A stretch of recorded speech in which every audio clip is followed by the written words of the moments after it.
Don't care what people say. All I wanna do is live for today and get ready to be surprised. Now it's time to let it all go. Feel the love is all there is to know, and get ready to be surprised. I don't care about the past. Old memories turn to dust. Baby, get ready to be surprised. Nothing's gonna stop me anymore. I'm driving on a road I've never seen before. Get ready to be surprised. To be surprised. Be surprised. Hey everybody, this is Richard Sachs. Just a quick note before our discussion tonight with our incredible guest, Paul G. And we're using that name, Paul G., for security reasons, as you'll understand when you hear the discussion. Remember last week we had Dr. Martin Pall on the air, and this was a very important show. I recommend that you go back, listen to that archive as soon as you can if you missed it. It was about the biological effects of microwave radiation, wireless, the Wi-Fi, 5G, that whole thing on biological systems, not just humans, but animals, plants, everything alive in the biosphere. Really important background information. And our guest tonight has a super important message for you that you need to pay close attention to. And that message is basically that there actually is a way to stop the rollout of the 5G system that we've been taught is inevitable. His strategy, importantly, has already had some success. It's not just an untested theory. And so this is incredibly important. We need to learn from his experience. All of us are being told there's nothing we can do to stop the new microwave transmitters, the small cell transmitters, from being installed everywhere, even right outside your house, outside your bedroom window potentially. That's already actually started in California and other places. So listen carefully to what he has to say. We're not as helpless as we've been told. And one other note before we get started with our guest in this discussion was recorded on the 17th of May, by the way, and I'm just putting in a note after the fact so that I can give you a little bit of introductory material. In this discussion, a few other things come up that I don't want to be distractions. One is that he's praising Governor Brown for vetoing SB 649 in California. And in spite of everything that I've said, critiquing Governor Brown for some disastrous stuff that he's done, supporting forced vaccination, the sanctuary state of the state and cities there, I think is crimes against the state and against America. But I don't blanket give my support or opposition to any particular government official or somebody in industry. I look at what they do. And in the case of vetoing 649, that was really a good thing to do. And Governor Brown does deserve credit for doing that. It doesn't mean that his other actions are okay. Many of them are far, far from okay, but that one was good. And also, the fact needs to be pointed out that, yeah, he vetoed 649, but Palo Alto and other communities in California are seeing the rollout and installation of small cell transmitters. That needs to be stopped. It really needs to not be allowed to be anywhere, and hopefully reversed where it's already started. Our guest also makes a comment about innumerable lies by President Trump, and okay, I mean, I just told you I don't give blanket support or disapproval to any politician, any political office holder or person in a corporation, but I want to learn, and I'm interested in what they're doing. The stakes are way too high to have any ego involvement whatsoever. It's just a matter of we all have common interests, and we can look at this from that point of view. So where I think President Trump is wrong, such as sending missiles shooting into Syria, not meeting with Russia right away, which he should have done, being super weak on environmental issues and appointing a lot of people to office that are terrible. That's undeniably happened. But I think the important thing about Trump, and the reason that I don't just oppose him in general, is that I've learned a lot about him, and I think that the errors that he's been making are a combination of his personal ignorance on these issues, which hopefully needs to be corrected, and incredible pressure from people at both parties working against him, along with the entire media structure. So I don't think that's right, and he needs to be defended against that for sure. But the point is, this is not about personalities at all. It's not about parties. If we get distracted by liberal and conservative party lines and arguments, we're not very intelligent. It's about our survival. SB 649 was vetoed. Yeah, that's great, but the small cells are still going in, and we need to learn everything we can from this guest and anybody that's got actual proven experience to stop the wireless infrastructure rollout and show what to do instead. So I think what his message is extremely important. I hope you get a lot out of it, and I'll be telling you a little bit more detail about some of these other issues when we say goodbye to our guest. So here he is. Let's go meet Paul G., and I hope you get a lot out of it. Hi, everybody. This is Richard Sachs. I'm your host on Lost Arts Radio. This is our show for worldwide broadcast on the 27th day of May, 2018. And those of you who are here every week with us, you'll know that last week we had a guest named Dr. Martin Pall, and he talked in depth about why this issue of microwave radiation in general and the 5G rollout in particular are important.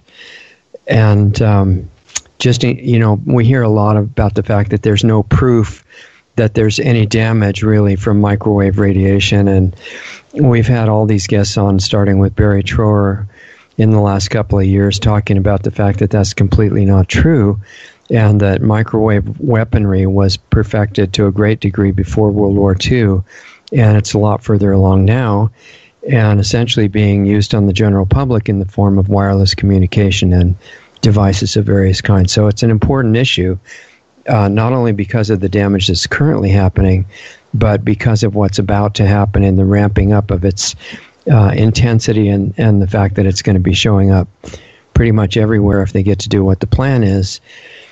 So I know our friend Alex Jones is getting into it really in depth now, and he's throwing himself into completely educating everybody about what microwave technologies and 5G are, and trying to make a change from the plan so that it doesn't happen like they want it to. And I think that's great. We're going to work alongside of him and make it absolutely clear why it matters, what it does to people, what it does to other life forms, which we went into last week. And then the question obviously comes up, that's very nice, to know the problem, but what in the world are you going to do about it? Because you've got this massive momentum going in the unified direction of making it everywhere as intense as possible. So that's the question we're going to be looking at this week and in weeks to come when we get a chance. And we have a guest on with us named Paul G., who's been had some success in actually putting things into motion that change the course of events with planned infrastructure development and things like that. And what's important about that is that you can have a lot of theories of how to stop it, several of which I've talked to the people who are pushing them right now. And if they turn out to be workable, that's great. But until we know that, they're just theories. And our current guest has taken it a little bit further, and I thought it was a great opportunity to see what he'd like to share with you. So welcome, Paul, and thanks for taking the time to talk with us for a little while here. Oh, no problem. Thanks very much for inviting me. And I hope today your listeners can hang in there and get some good, solid advice of stuff they can do with their local communities. The buck stops with your city councils. And that's in states where they do not yet have these heinous small cell bills. Now, we in California were able to get a veto of our small cell bill called SB 649. That's for Senate Bill 649. And that was one in which they were trying to take away from local communities their ability to say no to these small cells. And they would just automatically go into the public rights of way. Well, we mounted a good defense. We worked hard for 6 months. And at the very end, we actually got that veto from Senator Jerry Brown. And we thank him for that every day, because our communities still have the ability to fight these small cells and make sure that not a single one goes into a residential neighborhood. That's the important part, is you want to make sure that these are only in commercial and industrial zones, not in residential zones. Now, you mentioned that intensity was the issue, and truly it's proximity. Proximity is the thing you have to worry about the most. And that's why we call these things close proximity microwave radiation antennas. That's exactly what they are. Proximity creates intensity, right, for the person who's the target or in the way. Well, the problem is that, this stuff is a little complicated for people to understand, but the intensity will fall off by the square of the distance, right? So it's not a linear thing. It's actually an exponential thing. And a lot of RF is exponential. So you're right. If you are within 15 to 50 feet of one of these antennas, you are absolutely in harm's way. How do you fix the problem? You take that antenna, you put it 1,500 feet away. Now you're not in harm's way. That's the whole point. Just to clarify, when you say it falls off by the square of the distance, I know we're really familiar with that, but this shows for the people who have never heard of this issue, and so what that means in regular language is if you go twice as far from an antenna or a cell tower, you don't get half the intensity, you get a quarter the intensity, right? Yes, and it then keeps getting less and less as you go further and further out. It's not a linear relationship. It's not if you double that you'd have it again. You actually, go by a factor of whatever it is. Now, it's also not a completely simple equation, so it doesn't go down by the same amount, right? So at the end of the day, what you really want to understand is that they use everything they can to bamboozle the public so that they don't understand this. But it's not that hard. Just think about light coming off of a light bulb. Okay, you know that sometimes it'll bend around a corner, right? You get these soft shadows, not really hard shadows, and it fills the space of a room. Okay, that's the same way that RF works. All right, it will bounce off of things, it will reflect off of certain things, it'll be absorbed by other things, but it completely fills the space. Okay. All right. And, one of the big things that we'll be talking about, too, is that the local city councils and state governments and actually the telecommunications industry in general is saying, well, they're just responding to demand. We're demanding that we don't have enough coverage and that we're not, one of them actually told me from AT&T, well, if we don't do this, you're not going to be able to dial 911 as well, and you'll drop all your calls and all that stuff. Well, I want to dispel that myth right now. Okay, you know that we had these terrible fires in Santa Rosa, and they happened in October of last year, and we have about 60 people dead or missing from that fire. Well, it turns out when you analyze the alert systems from that night, you will understand people who maintained their copper landlines.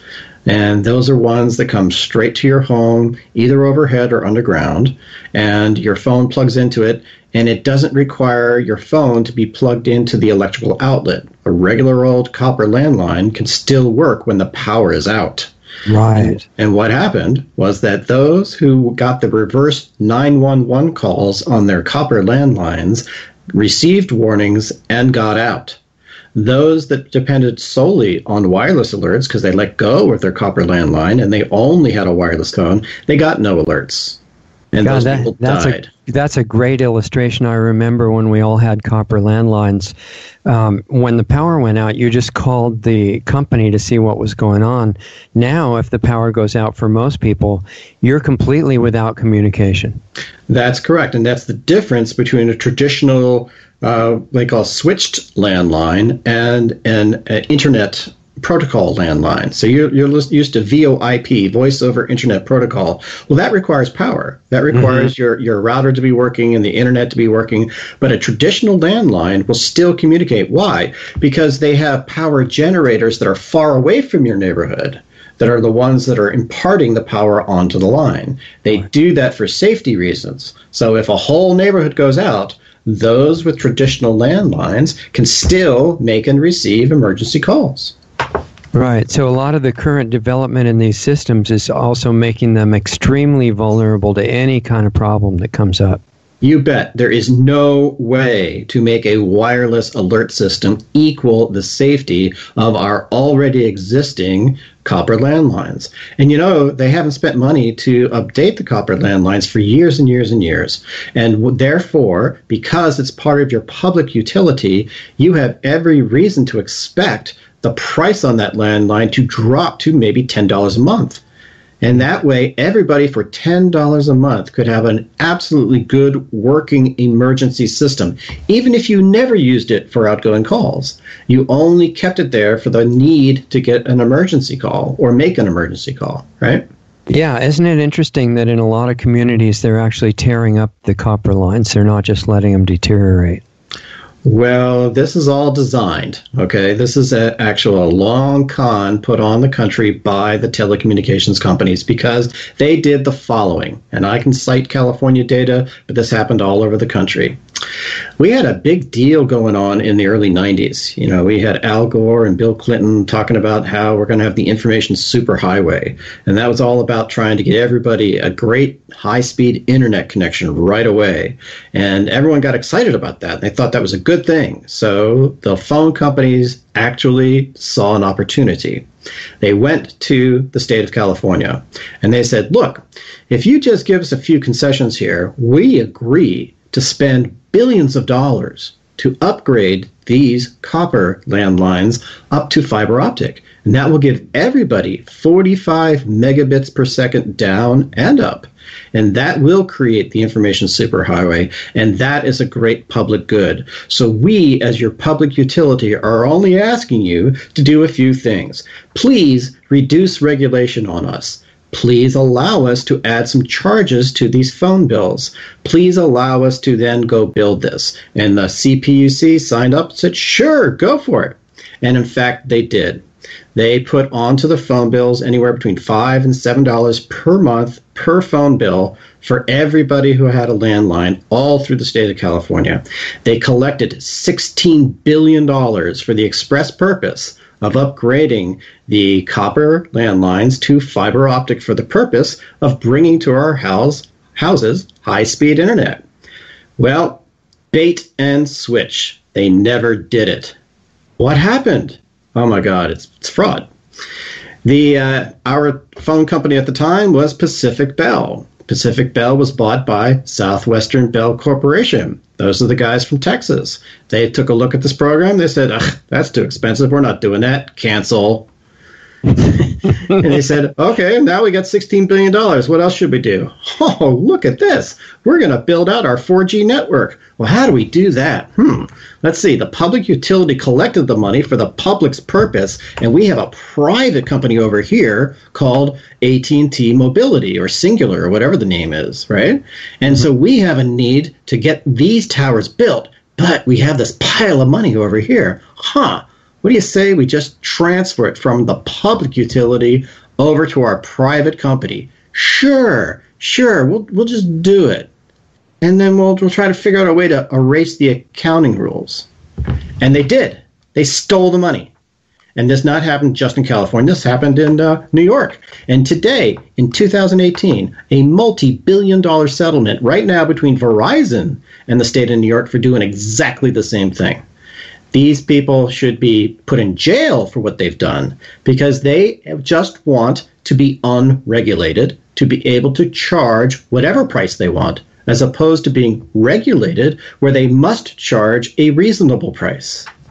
Wow, how interesting. Now, some people have been telling me that fiber optic networks have been installed and that we're not supposed to know about that. What do you know about that? That's crazy. This is the truth. They were gung-ho for about 10 or 12 years on this. They were actually building this out. And so if you take a look and you talk to any union people, guys who are close to retirement age, and ask them, hey, do you remember putting in a whole bunch of fiber optic lines along the highways and byways? Oh, yeah, we did it. We did it years ago. And in fact, that's in the ground right now. And it's been sitting there And for what? For this magical moment that's about to happen. All right. They had to spend enough time just sitting there, not being used. This is called dark fiber, not used. Okay. And just because it took that long to depreciate the asset off of the books. So now we have billions of dollars of public asset sitting in the ground, not on anybody's accounting books any longer. Okay. And it's waiting for this magic moment in the Trump administration with the FCC controlled by Ajit Pai, a former Verizon attorney, and his other two henchmen there. We know that's the guy from Riley Wynn, who is also an AT&T law firm, and then Michael Riley. So Carr, Riley, and Pai. Those are the voting bloc right now. And they're putting everything through. And they're basically going to try to bamboozle this and say it's okay that these private wireless companies take ownership of the public's utility fiber optic lines. And once they get ownership of it, then it will be used for the crazy 5G rollout. And why is the 5G rollout happening? To make more money. Because they will be unregulated fiber optic lines then, and they can charge whatever they want for them or access to them, as opposed to having to charge a reasonable rate for the public good. That's what a public utility is all about. So that's why they want a consortium of private companies to get ownership of those fiber optic lines, because then they can't be called a utility. That's what you're saying, right? They're trying to steal the public utility asset for their own private use. Okay, so who put in those lines? The public utility. So in California, the public utility is AT&T California. In New York, the public utility is Verizon New York. You need to understand, those are wholly separate companies from AT&T Corporate Holding Company or Verizon Corporate Holding Company, all right? So Verizon and AT&T, think of them as the master chess players, okay? And what they do is they own a series of companies. Some are strictly Title II regulated public utilities. Those are the ones I'm talking about. Okay. Others are completely unregulated private companies. And they are in the business, essentially, of looting the public utilities for the purpose of enriching their private companies. So they're stealing from what used to be a rook. Okay, and they're trying to give it now to the bishop. And the bishop is unregulated, and the rook is regulated. Well, you're weakening the rook every day, and you're telling everybody through press release after press release that the rook is no longer any good, and it's no longer profitable. Well, why is that? Because the rook has to pay all the expenses for the bishop. Okay, so these all started as private companies, right? And then some got approved to be called utilities? Well, back in 1934, we had the first Telecommunications Act, and that was in recognition that in the process of trying to get telephone service to everyone, it was kind of a mess because private companies will cherry pick. They will only go into communities that can afford it, and they will leave out the poor communities. And so then, the government says, wait, that's not going to work. We need to serve everybody. So the only way to do that is to impart regulation on each telephone company that's anointed to be the monopoly. Okay. And monopolies can be, very, very bad in what they do to consumers unless they are regulated. Okay. And so that's what monopolies were for. And the monopolies were basically saying, look, we're going to give you a decent rate of return. We're going to guarantee you 15% profit margin. That's decent, okay? But we're going to force you to provide service to everyone. If somebody wants a phone line, you can't say no. And that means even if it costs you money to go out to that rural community and provide service, you have to do it because you're making so much more money in the urban areas. So we are going to force you to serve everyone. That's the purpose of a public utility. Okay, so did Congress decide which companies were to become public utilities? Well, each of the individual states did. Each state government, okay. Correct. So that each one basically has a public utility, and you know that years ago, it was Ma Bell. It was just one big company. And then, there was a big lawsuit there in the 80s that said they had too much power. We're going to break them up into 7 separate regional companies. And then, lo and behold, 20 years later, those 7 companies all merged into each other. Now we have basically 3. We got AT&T, which is primarily in the West.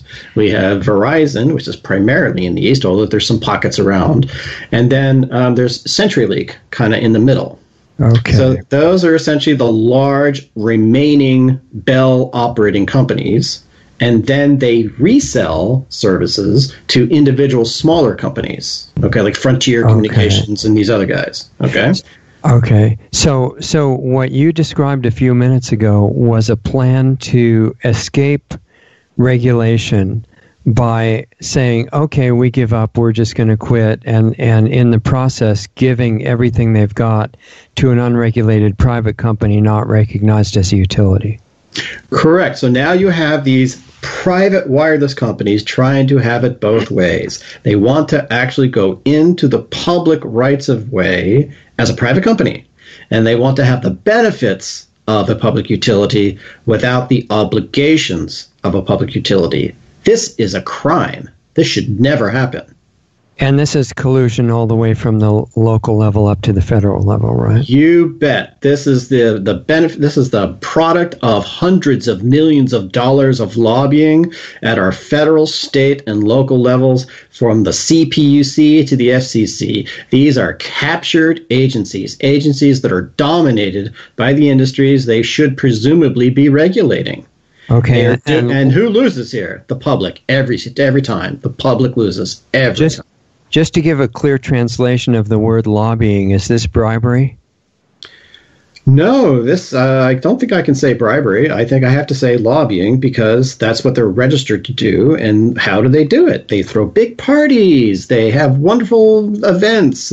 Well, I'll give you one. They have a great golf tournament called the Speaker's Cup. It's secret. You have to actually work hard to find out information about it, but it's every May, and all the California legislators come down, and they have this wonderful 3-day golf tournament to, do whatever they want to do over 3 days. And all of this is possible because our Supreme Court allowed corporations to be considered persons with respect to political contributions. And so therefore, these are just political contributions, and therefore this is how things are influenced. Isn't there some kind of a modest dollar limit on one person's contribution? No longer. That's gone. So a person can give as much as they want? Correct. Okay, so yeah, because a golf tournament would be worth quite a bit of money, I guess. Citizens United, that's the bad decision, 2010. Supreme Court, take a look at it. Yeah, I remember that. Okay, so once let's say there's a legislator that says, wow, this is going to be great at this golf tournament, and they go there, what is it while they're at the golf tournament that makes them approve stuff like this public to private transfer? Well, it's just a big snow job, right? I mean, it's all just about a bunch of people saying, isn't it wonderful that we're here together and we had such a great time, and now we're going to tell you all the great things we're going to do for California, and we're going to list all these benefits and why you want to go along with our plan. And the public, they're just not going to get it, and they're going to fight it, but that's okay. We're going to give you this great way with legislation to, make sure that they get enrolled in the vision. Now, enrolled in the vision means shove it down their throats. That's what it means. Okay, and it means that the industry attorneys can write the proposed bills to really save a lot of work for the legislators who don't have to actually analyze or understand them. Correct. So everybody who's listening to this program should instantly go to a website called ALEC Exposed, ALEC Exposed. That's for the American Legislative Exchange Council. This is the whole purpose of that organization, to actually write the legislation that is then handed to state officials and senators and assemblymen, and they just pass it that way. These people don't write their own bills anymore. These bills are handed to them. Right. I think that's an important thing for people to understand, is not only do they not write their own bills, they don't even read their own bills when they vote on them for the most part, right? Correct. We had a 2,000-page bill passed in the end of March for the omnibus spending plan, and everything that these people ever wanted got thrown into that bill at the last minute, and nobody read it. Right. And that, I mean, we're used to stuff that's just so overwhelmingly ridiculous that it doesn't, seem anything unusual. But it seems to me that if common sense were still alive anywhere, that practice of ever voting as a public official on a bill that you haven't read and understood should be a felony. I would say so. And what's really happening is the greatest generation that fought in World War II and all those guys that served shortly thereafter, they're dying out. And what we're left with is a whole bunch of people that have no problem lying 24/7. And that is the Trump era. It's great to lie. Are you kidding me? I think the lie count for Trump is around 3,200 now. Well, he doesn't have any monopoly on that. I watched the same thing during Obama and Bush and Clinton and all these people. It's amazing, isn't it? And so they just figure out that we'll lie and we'll just go forward. It's crazy. But who's, this greatest generation, we're losing one right now, John McCain. Okay? John McCain was one of the 5 people who voted against the 1996 Telecommunications Act. He was the only Republican to vote against that act because he saw it for what it was. It was a lobbying effort for special interests for the telecommunications company, much to the detriment of the American people. And he saw it for what it was, and he voted his conscience. Just like after having brain surgery last summer, he flew back and gave the final thumbs down on stealing health insurance from everyone. So there's a man who is voting his conscience, who is reading the bills, and he's on his deathbed because he has a glioblastoma. And glioblastomas are these brain tumors that kill people, and they are just increasing in tremendous numbers. And you can read about that just from the study that came out of Britain just last month. Right. Don't those come largely from cell phone use, too? Absolutely. And it's not just cell phone use. It is exposure to the infrastructure. The very same signal that comes out of your cell phone is what's coming from the cell phone tower. And this is what I'm talking about with proximity and duration. You know about smoking. We used to, endure smoking in restaurants and smoking on planes. You remember? Yeah. And they had these smoking sections. Doctors said it was good for stress, too. Exactly. And so we had an industry that essentially was selling a hazardous, addictive product and trying to, get everybody to go along with it. Well, unfortunately, it had a whole bunch of downsides to the rest of the people who didn't want that toxic substance in their environment. And finally, we got smart and we banned them from planes and we banned them from restaurants. And, we actually reclaimed some of our public spaces. And now smoking is only done on an adult basis. And that adult can make the dumb decision, if they wish, to smoke and damage their health, but they don't have a right to damage the health of other employees in restaurants. And it's really just protect the employees than it is the customers. Okay? Yeah. Well, so the same thing's happening here with microwave radiation. We have exactly the same thing. We've got a toxic substance that's filling environments in public spaces, and they can't do it. And the good news is that we have a way to combat this. So it's good to understand what's going on. It's better to understand what tools you can use. The Americans with Disabilities Act does cover electromagnetic sensitivity. Electromagnetic sensitivity is an unfortunate condition that we think 3 to 4% of the population now, and fast growing, is already falling victim to. And this is essentially microwave radiation sickness. This has been in the medical books since the 1930s. And so it's a well-recognized medical condition. But again, they play semantics and terms. So the true condition is electromagnetic sensitivity or microwave radiation sickness. The semantic term is, what we'll do is we'll call it electrical hypersensitivity. Hey, we'll make up a new term. And we'll get everybody to say that term because that term is not recognized. So don't fall victim to the language. Look hard at what is and is not protected. Electromagnetic sensitivity is protected and can be used to move smart meters away from your home in a 1,000-foot radius. Is that what you would consider like a minimum safe distance? I'd say 1,500 feet for cell phone towers, and they picked 1,000 feet for smart meters. I would say 1,500 feet again.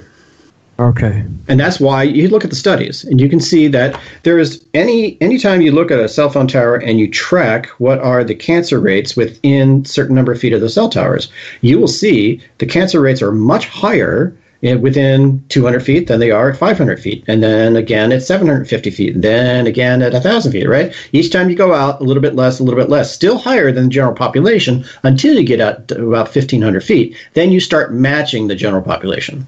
Okay, and now that's probably a reasonable time to bring up the idea. What is the difference between the cell phone towers that have been used in 3 and 4G and the millimeter wave generators that they want to put every 500 feet or so? Okay. Well, before we get there, I just want to again make sure people understand that you're in a field of propaganda. Okay. And what 5G means is different than what you've already said. Okay. Okay. Good. Explain it. Right. 5G just means the next thing that's coming. It's the next thing that we can market.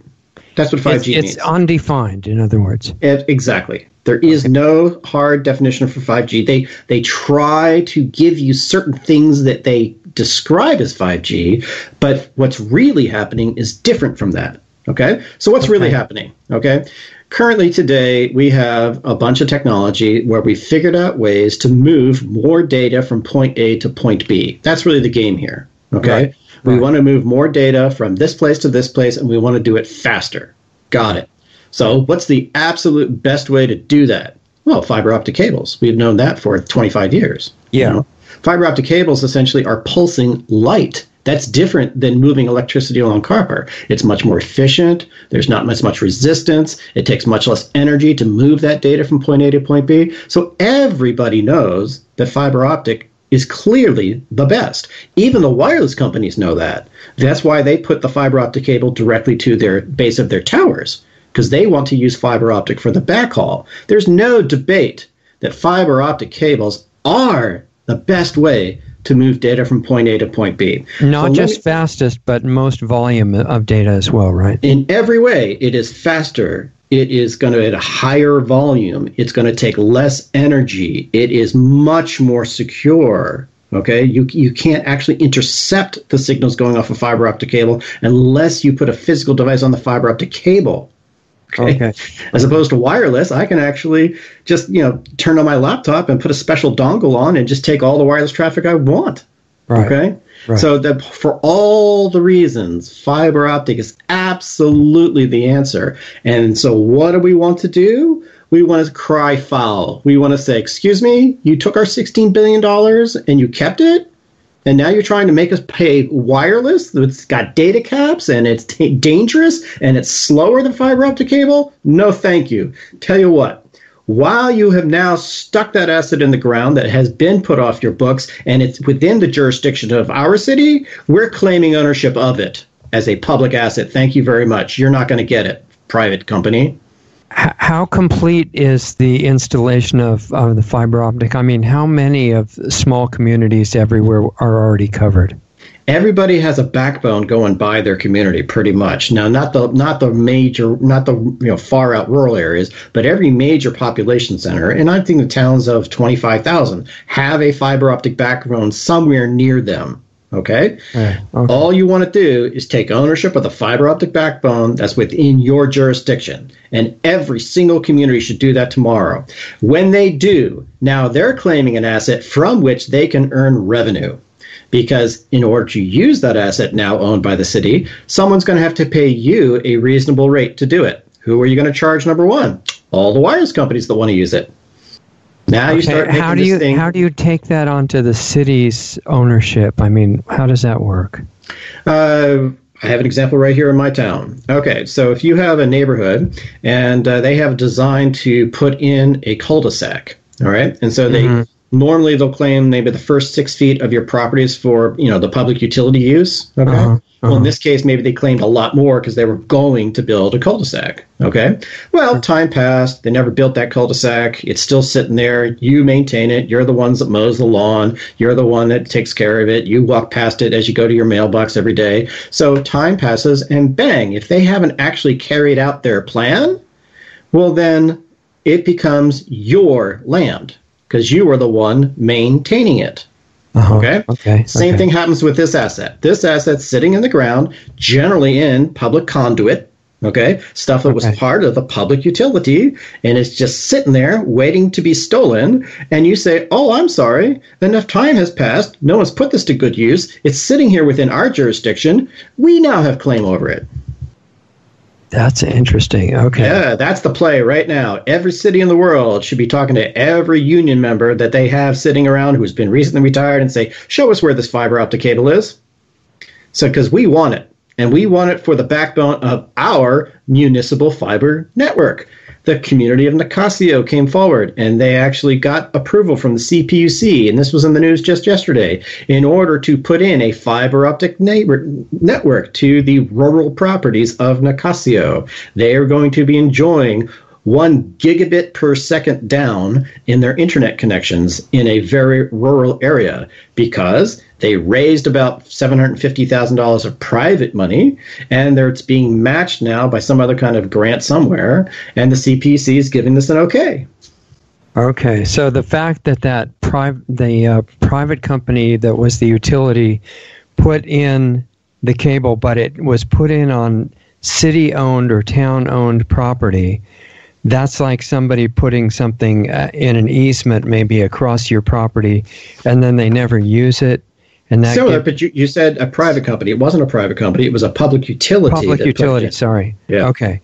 So a public utility used public resources, public money, and public land to put an asset that was for the benefit of the public, but then they just let it sit there at the direction of the corporate holding company that said, "Don't turn it on." And so does that need some kind of a legal process to point all that out and claim ownership? Sure does. But I'd start making the claims right now. I think we should throw all these companies into court right away. Every city should sue for the ownership of the fiber that's within their district, their jurisdiction. Okay.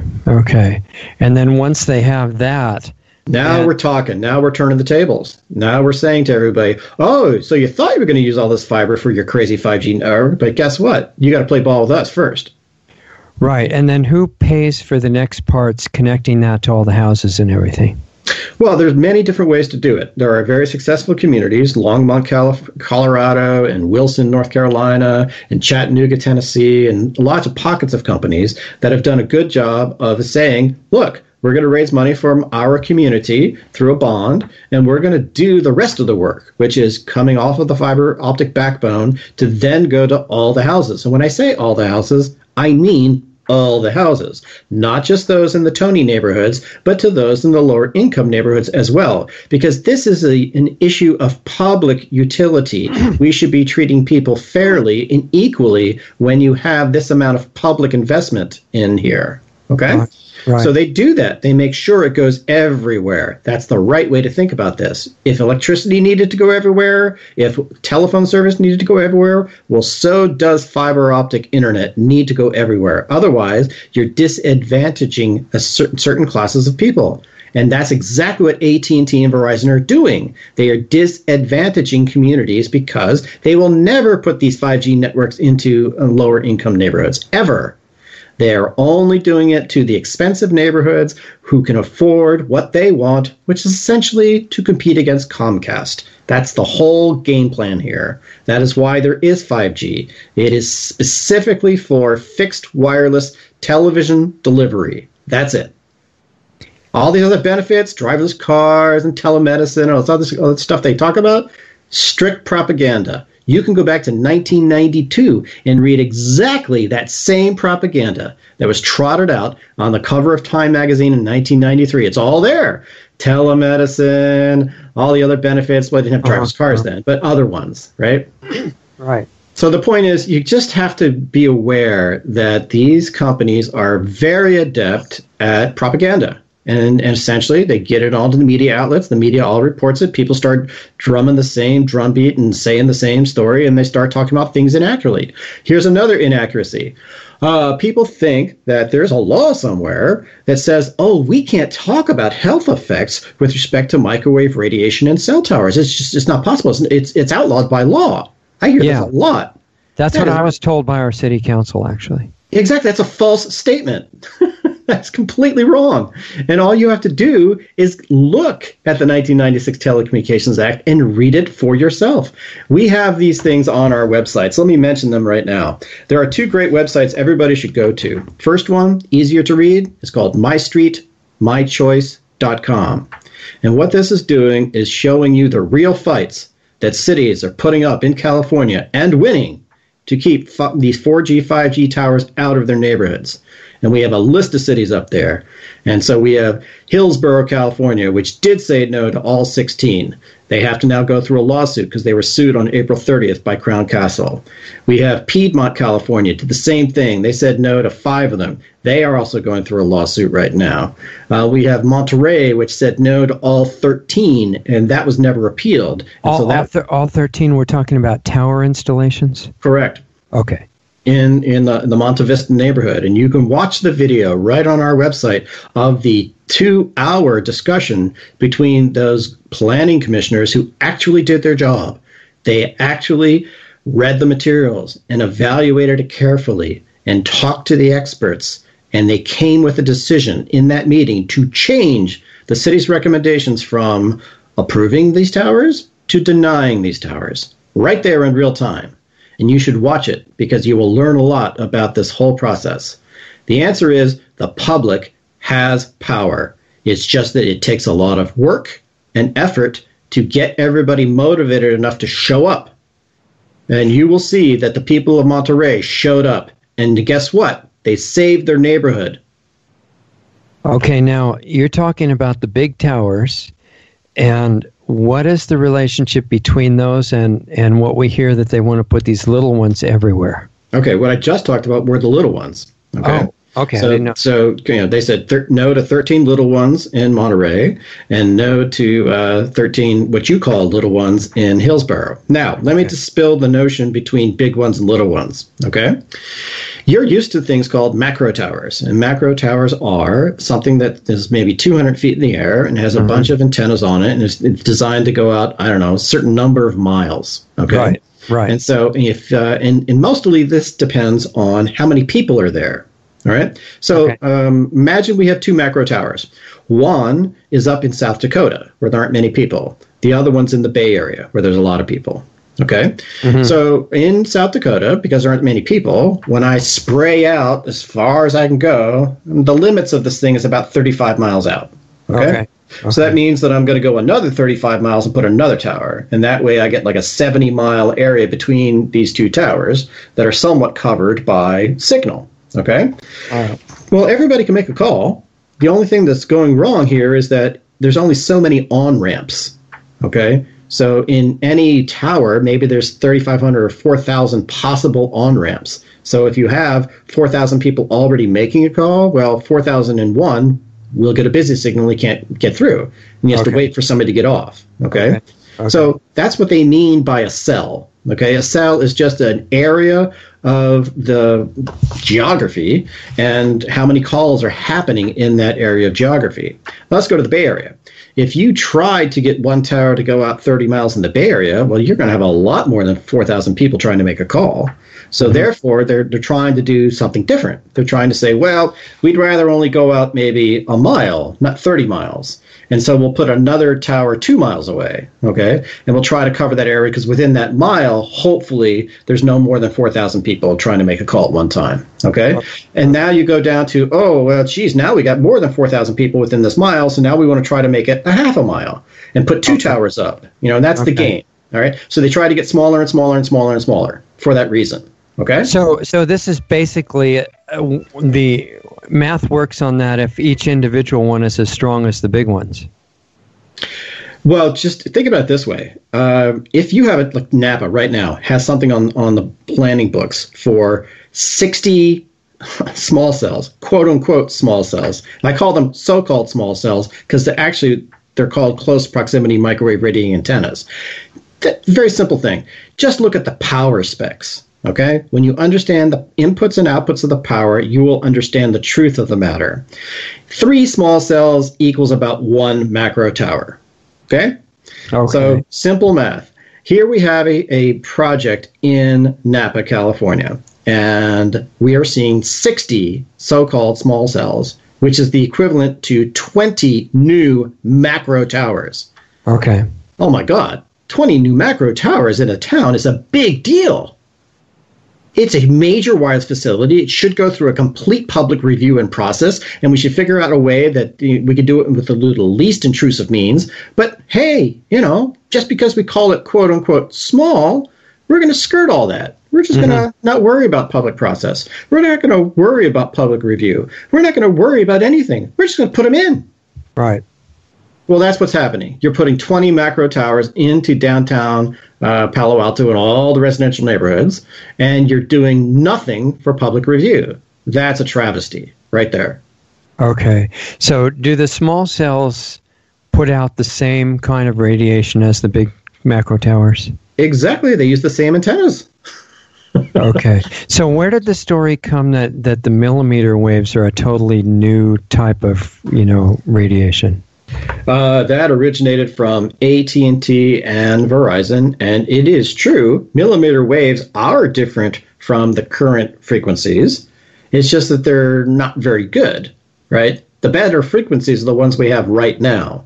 Okay, let me explain the difference, all right? Microwave radiation isn't that hard to understand as long as you understand a simple equation. And it's just the inverse relationship between frequency, how many times it beats over in a second, that's frequency, and wavelength, which is a measurement either in meters or inches or whatever it takes in order to go from the top of a wave, and it kind of comes down to the, think of a wave on the ocean. You have the top of a wave, and then you go down a little bit lower, and then you come back up to the top of another wave, okay? The distance between those two tops of those waves in the water, that's called the wavelength. Okay. Peak to peak. Okay. So just so you think about it this way, a Wi-Fi, everybody knows something about Wi-Fi. That's about a 5-inch wave. Okay. And that's for 2.4 gigahertz. All right. So all your cellular stuff is anywhere from 700 megahertz, which is maybe a 17-inch wave, up to maybe 2100 megahertz, which is maybe a 7-inch wave. Okay. And so those are the wavelengths that are involved for most of what we see now coming off of cell phone towers. Well, they were chosen for specific reasons because they travel long distances and they penetrate deeply inside of buildings and people, by the way. And so that's why they were chosen. Okay. Now, when you go up to what are shorter waves, and that's because they're higher frequency, well, the wave properties change. And they don't work like the other waves, okay? So now let's talk about what are millimeter waves. Millimeter waves is technically anything from 30,000 megahertz or 30 gigahertz, that's the same number, okay, all the way up to 300 gigahertz. And now we're talking of wavelengths that are somewhere around a quarter of an inch, all the way down to maybe a hundredth of an inch. Okay. And so those are very small waves, and they have different properties. And what happens? Well, they don't travel as far, so it means that they'll peter out over the same distance. So, I mean, I told you a macro tower could go out 35 miles. Well, that only works when you're dealing with 700 megahertz. That'll never work for something at 28 or 30 gigahertz. Okay. But because you have such a high frequency, now you have the chance to layer more data onto the signal. All right. So their hope is that they're going to use these admittedly bad frequencies in order to carry more data, but they can only do it over short distances. The very same short distances that could easily be covered with fiber optic cable. Right. So it makes no sense. Right. But then, of course, with the fiber optic cable, you'd have the tremendous job of having to plug in your device. Well, let's talk about consumer choice, okay? I have a chance to smoke in my house or not, okay? If I choose to smoke in my house, I'm going to create a toxic environment for my children and my pets and my wife. And I could do it because I'm a jerk, and I can do that. Or I can choose to step outside and smoke that way, okay? Right. All right. Well, that's consumer choice. I could do something dumb like smoke cigarettes, but I can figure out a way to mitigate it to not damage everybody. Let's talk about microwave radiation. All right. I got 2 households. Each household now has a fiber optic cable coming to the house. We each enjoy 1 gigabit per second download speed. Great. House A understands wireless is toxic. You don't want to be anywhere near it. So you decide to distribute all of that wonderful fiber optic goodness by Ethernet wire throughout your house. And you take the extra effort to plug it into the wall and plug it into your computer, or use an adapter and plug in your iPad, because every iPad can be connected to the internet by wire. And you can plug it into your iPhone, because every iPhone can be connected to the internet by wire. And you can plug it into any Chromebook, in any laptop, and anything that you think is wireless only can all be connected by wire. So you live in this wonderful environment, and you only connect things by wire, and you have no toxic wireless radiation in your house. You've just described my house. That's it. Okay, so you mentioned that the phone, you said iPhone, but I assume all the smartphones can be Ethernet connected instead of picking up cell radiation. Are you talking about the little input jack that people use to charge the phone? Correct. What you could do is go to a great website called responsibleipad.com, and they will give you instructions on exactly the adapters that you need. You need 2 of them in order to essentially plug into the lightning port at the bottom of your iPhone or iPad, and then connect a USB to Ethernet adapter and power to it, and bang, you have an instant, wonderful wired internet connection. What's the name of that site again? It's called responsibleipad.com. Okay, and that tells basically all about how to connect your apparently wireless device to an Ethernet cable. Correct. But what I wanted to finish was my description between these 2 houses. Okay, yeah, go ahead. I'm one house and I'm safe because I'm knowledgeable. Okay, my next door neighbor isn't as knowledgeable, and so they choose something different. They take that fiber optic cable directly into their home, but now they choose to use a wireless router inside their house in order to spray signal everywhere and use their wireless devices. Okay, well, each is possible in this consumer-driven economy. It is not illegal to run wireless in your home. It's just not smart. And so if people want to do that and damage their children and damage their wife and their pets and their plants, they can. It's not illegal. It's just that you don't force all homes to have to do that. So you would never force someone to say, hey, you live in that neighborhood? Great. We're going to pump cigarette smoke into your house 24/7 because that's what you have to do when you live in this neighborhood. Sorry. That would never happen. But that's exactly what happens when you put a small cell phone tower on the curb right there at the utility pole. Now we're saying, if the utility pole's to the east, I'm the next one over to the west, my neighbor's beyond me to the west, and I have no interest in that wireless, but he does, and he has a subscription to the pole. His Super Bowl is going to be transmitted through my house and my brain, my body, my child's brain, my child's body on the way to his house. That's not cool. That will never, never work.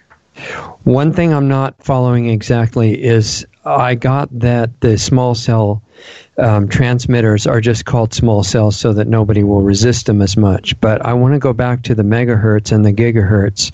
And the millimeter waves are implying real high frequency because of very short amplitude, basically. Right? They are. And specifically the ones we are talking about are 28 gigahertz.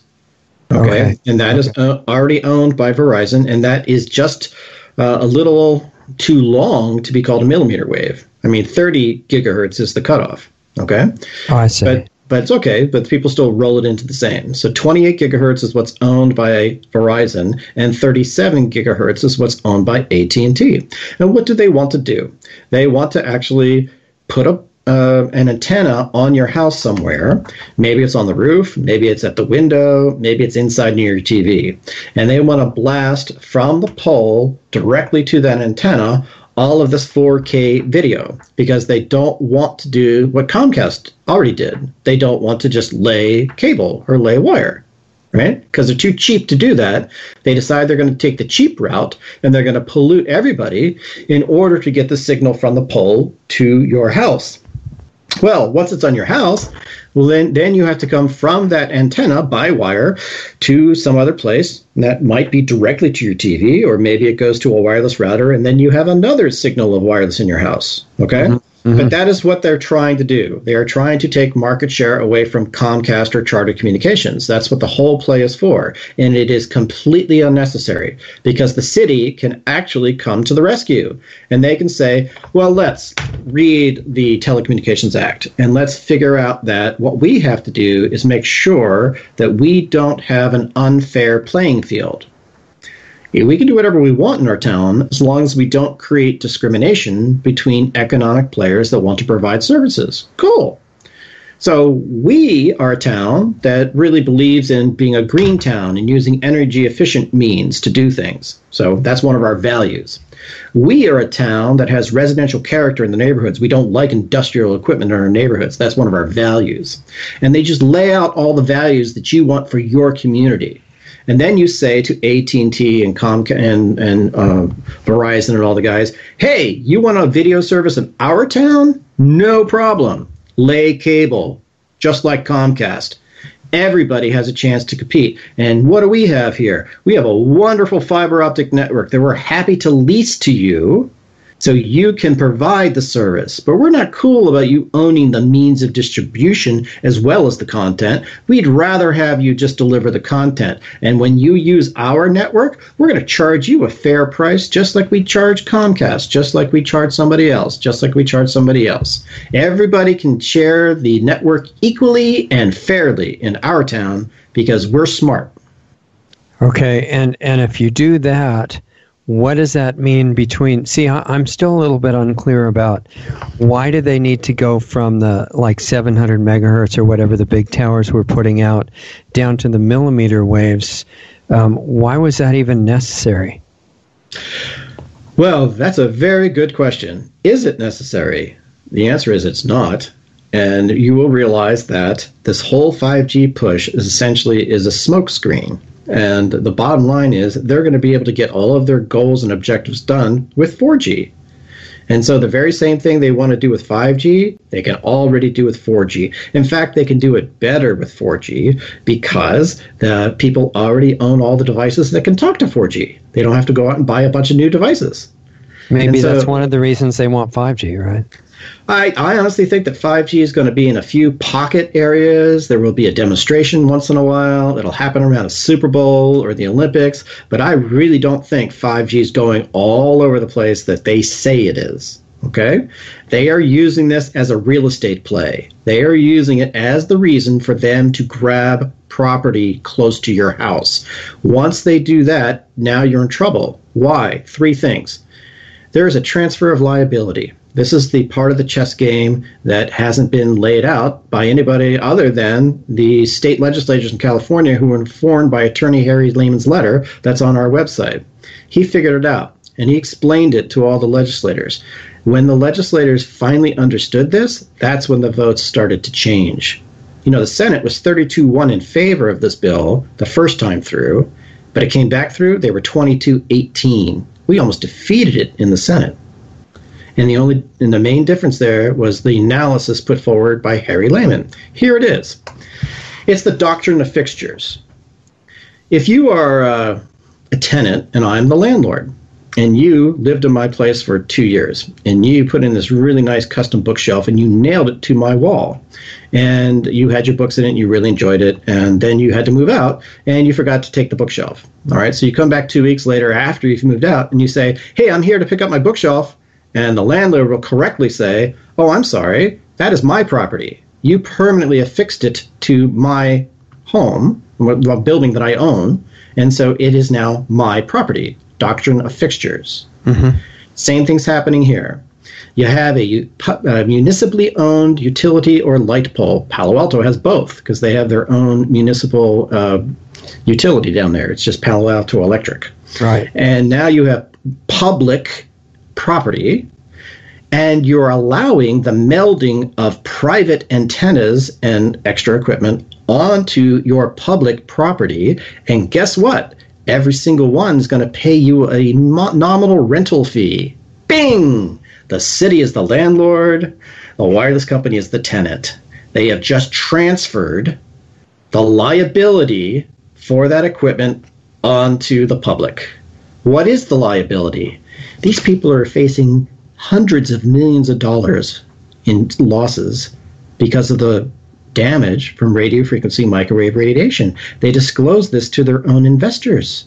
This is, you take a look at any of the annual reports for AT&T and Verizon, it's right there in plain English. What's also there, they cannot get insurance. No one will give them the insurance for damages of people to radio frequency microwave radiation, and those damages are happening all over the place. All they're doing is playing the long game here. They are saying, how do we transfer this liability somewhere else? How do we make sure we're not holding the bag at the end of this? Because this is all going to go the same route of asbestos. You know, there's multi-billion-dollar funds where you sue and you get paid out, and you sue and you get paid out. This is exactly where it's going. But they're going to now hook the cities into that because they're going to say the same thing. I'm sorry, that's on your public property. You're holding the bag now. Okay, but doesn't it seem like the liability would attach to whoever causes the problem? I am telling you, this is one way they shield themselves from it. I'm not saying what's logical. I'm saying what actually works legally. Many things in the legal system are not logical. Okay. Yeah, that makes sense. All right, so maybe they're using the technical argument that 5G requires the proximity in order to get that location under their control. Great, because once they have it under their control, now here's the other bad things that can happen. By federal law, that changes. Now it's not a new installation. Now it's called a co-location because it's already existing. Once you have an existing location, that wires company can come back. They can come back next year, and the year after that, and the year after that. And what can they do? With no public review, with no process at all to the public, no notification. They can swap out the equipment on that pole. They can add to it. They can increase the height by 10 feet. They can increase the width by 6 feet. They can add up to 4 cabinets of equipment. So in other words, 5G could become 10G and 100G and whatever, and that they consider it no change because it's the same physical location. There you go. And what else can it become? Oh my goodness. When you're 20 to 50 feet from a home, all you have to do is bounce microwaves off the home to figure out if there are warm human beings walking around inside. Right. You don't need a camera. You can actually do the same thing to listen to person-to-person conversation. Right. This is a crowd control and surveillance network that no community should be allowed to be built in their residential neighborhoods. Not a single one. Yeah, and you know, we're being told that not only is it wonderful for being able to call 911 so much better, but you'll be able to download 50 movies at the same time. Tell you what, why don't you let me do it for a fiber optic cable, and I'll be able to download 1 million movies at the same time. Yeah. Well, they forgot to mention that part. So. Yeah. So no thanks on the wireless, but you know, I'll take that fiber optic cable that you're hoarding at the pole and just extend it a little further in my house. Thank you. Right. And what about for all the rural areas that don't have the already existing fiber cable? What do you think should happen there? Public utilities should step in and say those people deserve it just like we do. And no matter what it costs, you guys need to provide it because you are the public utility. That is your job.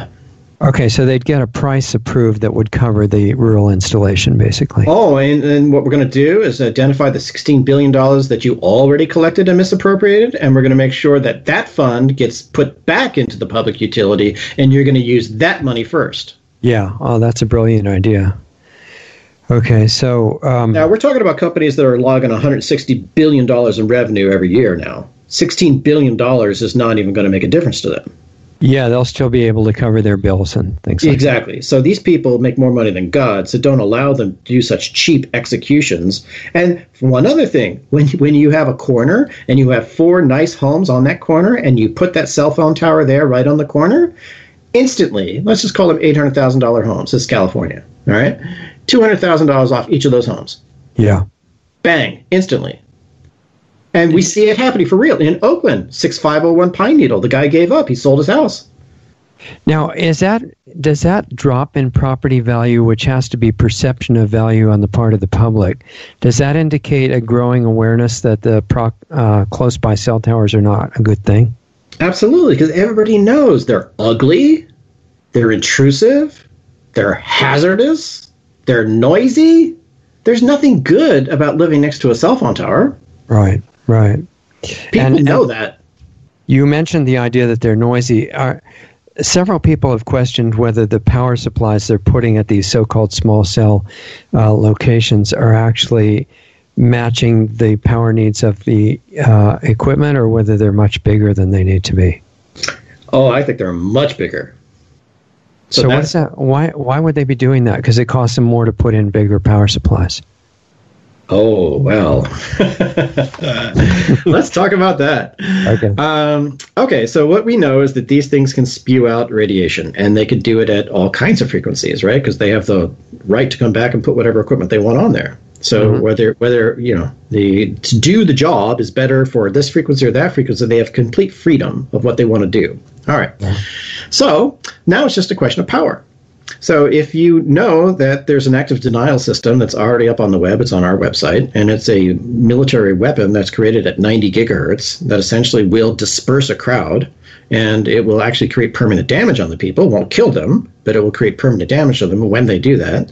That's just a matter of power. Is this like one of those sound weapons you hear about for crowd control, or something different? Again, sound is propaganda for microwave. Okay. Right? There's no such thing as a sound weapon. It's just all waves, and the waves are microwaves. And essentially, they put a bunch of power up against it, and they've already used them. They've used them at Occupy LA and Occupy Wall Street, and they've used them up there in Standing Rock, and it does disperse crowds.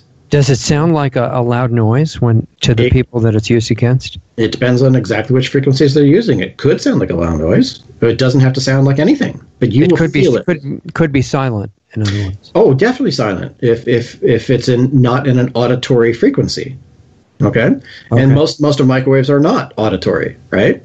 And so essentially what it does is it will center on your skin at 90 gigahertz, and it will create this intense burning sensation, and you just actually have to leave. You can't tolerate that for another second. If you can't triangulate a location through sound, audible sound, how do you know what direction to run away from it? It's directed at you by a beam, and so you feel it on your skin. I see. Like the direction of your body that's facing the sun or something like that. At a much, much more intense level. Right. Yeah. So that is definitely possible with more power. So if you actually look at the specs of your Wi-Fi router that you want to have at home, that essentially is maybe an older version would be 802.11n as in Nancy, okay? And the specs say for that it will go, if you stick it outside with like no walls and things in the way, it'll go 800 feet. Okay. And that uses a power supply the size of your hand or less. Right. Okay. Well, they say these small cells are supposed to go 500, 800 feet, yet they have power supplies the size of a refrigerator. So now you actually do have to ask yourself, why are they putting such huge power supplies on the sidewalks? Yeah, it's like 10,000 times the size that it needs or something. Yeah, because that's the weapon system right there. This thing becomes a weapon when you actually up the power. Okay, wow, that's pretty interesting. I'm sure it's a total coincidence and they had no intention in that direction. Oh, I'm sure, yes. Boy, really, really interesting. Okay, so if the fiber optic is connected to all the houses, it totally ruins the weapons industry as it could apply to your local neighborhood, right? Correct. That's the point. You do not want a crowd-control surveillance weapons system installed in your private neighborhood, ever. Right. So you have to fight these things hard, and you can do so by taking a look at the laws. The laws have not caught up to the technology. This is to our favor, okay? The laws say specifically, if the wireless carrier cannot prove with substantial evidence that they enter into the public record that there is a significant gap in coverage, then they have no basis for preempting local authority. And in case we are already there, the wireless industry in America is already mature. All right, we already have 98% of the people can get up to 2 wireless carriers. They can choose between 2, and 94% of the population can choose between 3 or more. This is in federal testimony from 2017 from the industry itself. So the bottom line is there is no significant gap in coverage in any of these communities, and you have a chance to enter into the public record substantial evidence to prove it. And this is what we're doing. doing something very, very simple. We go to a community with a Verizon cell phone and a radio frequency meter and a video camera. And we say, here we are at this address on this corner, and here's the pole that they're thinking of putting a small cell phone tower on. Let's see if we have a significant gap in coverage. Let's see how much radiation we have. We show it on video. Let's make a phone call on Verizon on, right here on this iPhone. Ding, ding, ding. Hello, can you hear us all right? We can hear you fine. Thank you. That is substantial evidence that proves there's no significant gap in coverage at this location. No need for this cell phone tower at all. And we do that for every location. Okay, and what's the law again that you're referring to, that if you can show that, then they can't do it? Okay, so the 1996 Telecommunications Act, which you can read on our website, says specifically that you can only preempt local authority for the placement, construction, and modification of cell phone towers. And you cannot consider the environmental effects of radio frequency microwave radiation when you make that decision. Period, the end. Mm-hmm. Okay? Mm-hmm. Once again, environmental does not equal health effects anywhere. Right. That's just a myth. Maybe it was ruled somewhere that way in some lower court. It's never been tested at the appellate level. Okay? So that's a completely open question. In the Ninth Circuit in California, we adopted a definition in 2005 of what a significant gap in coverage is.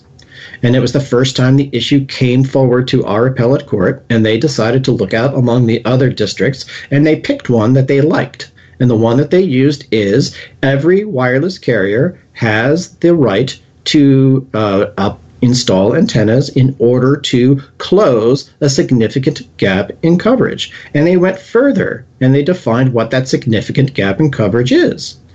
The ability to make a phone call. Is there anywhere where it says if there's no significant gap in coverage that they can't install infrastructure? I don't think they made that statement. I'd have to read it carefully. Okay, so basically, but what I am saying to you is that the burden of proof is on the carrier. The carrier knows they can't prove that. So they try everything they can to talk you into other things. See, it's the whole difference between coverage versus capacity. Okay? Coverage is a lot less microwave radiation than capacity. All the laws talk about are coverage. All of them. Okay, even all the major decisions, all the way up in the higher courts, are only about coverage. This capacity issue, not yet really tested in the courts. A few lower court rulings, they go one way, they go another way. This whole thing is a dream of the wireless industry. It has nothing to do with the laws. These are business goals, and for business goals, you no longer have the ability to preempt local regulation. Okay, so they're focused on coverage, but that's why I asked you if that to be able to make the best use of that principle of coverage is the important issue. If you can show that there's coverage in the manner that you just described, going to a location with a meter and saying, yeah, you can make a call from here, does that mean that they can't put in infrastructure? And we don't know that right now, but I guess you could bring up that fact to the local city council, for example, and say, by the way, there's no lack of coverage, so there's really no reason to do any of this stuff. Well, not only can you bring it up, you also make sure it's a finding that they make, and you also make sure that gets into the decision of why they were denied, and then it's just waiting then to be challenged in the courts, which is going to happen right now in Hillsborough, California. So they made such a finding in just this year to uphold the city manager's decision to deny all 16 of Crown Castle's small cells. Okay. And now it's going to court. And now we'll probably start getting some rulings. And then it will take another year before it gets appealed to the appellate court.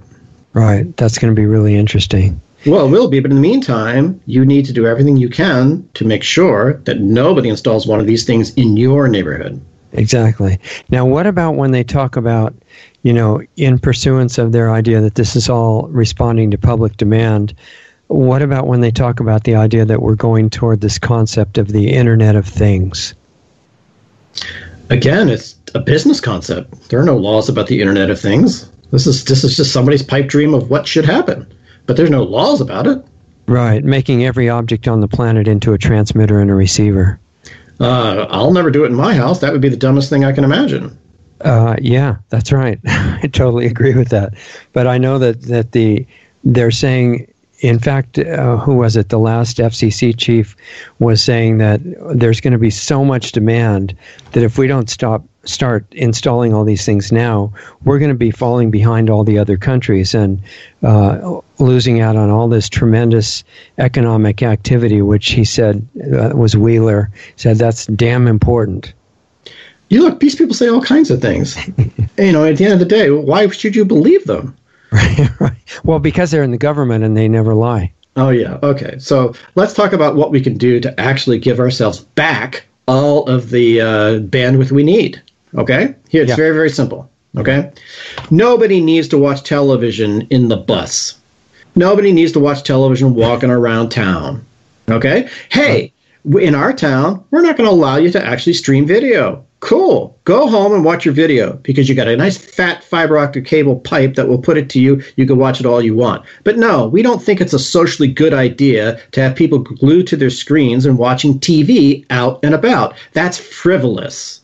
Well, you can see them walking into highways and into walls and falling into fountains and stuff while they're doing that. Well, all I'm trying to say is that towns can actually take actions to change the course of what's going on. You don't have to enroll in this economic vision. You just sit there and go, what is an essential activity? Making an emergency call. Got it. Do we have enough signal to make an emergency call? Yes, we do. Good. All right. What else do we need to do? Oh, well, we need to move, we want to entertain our people. But we want to save energy too. Right. Okay. So in our town, we're going to watch video by cable only. Got it. What else? Yeah. It sounds very pretty sensible. Right. Okay. The point is, you just have to stand up to these people and say, we do not enroll in your vision.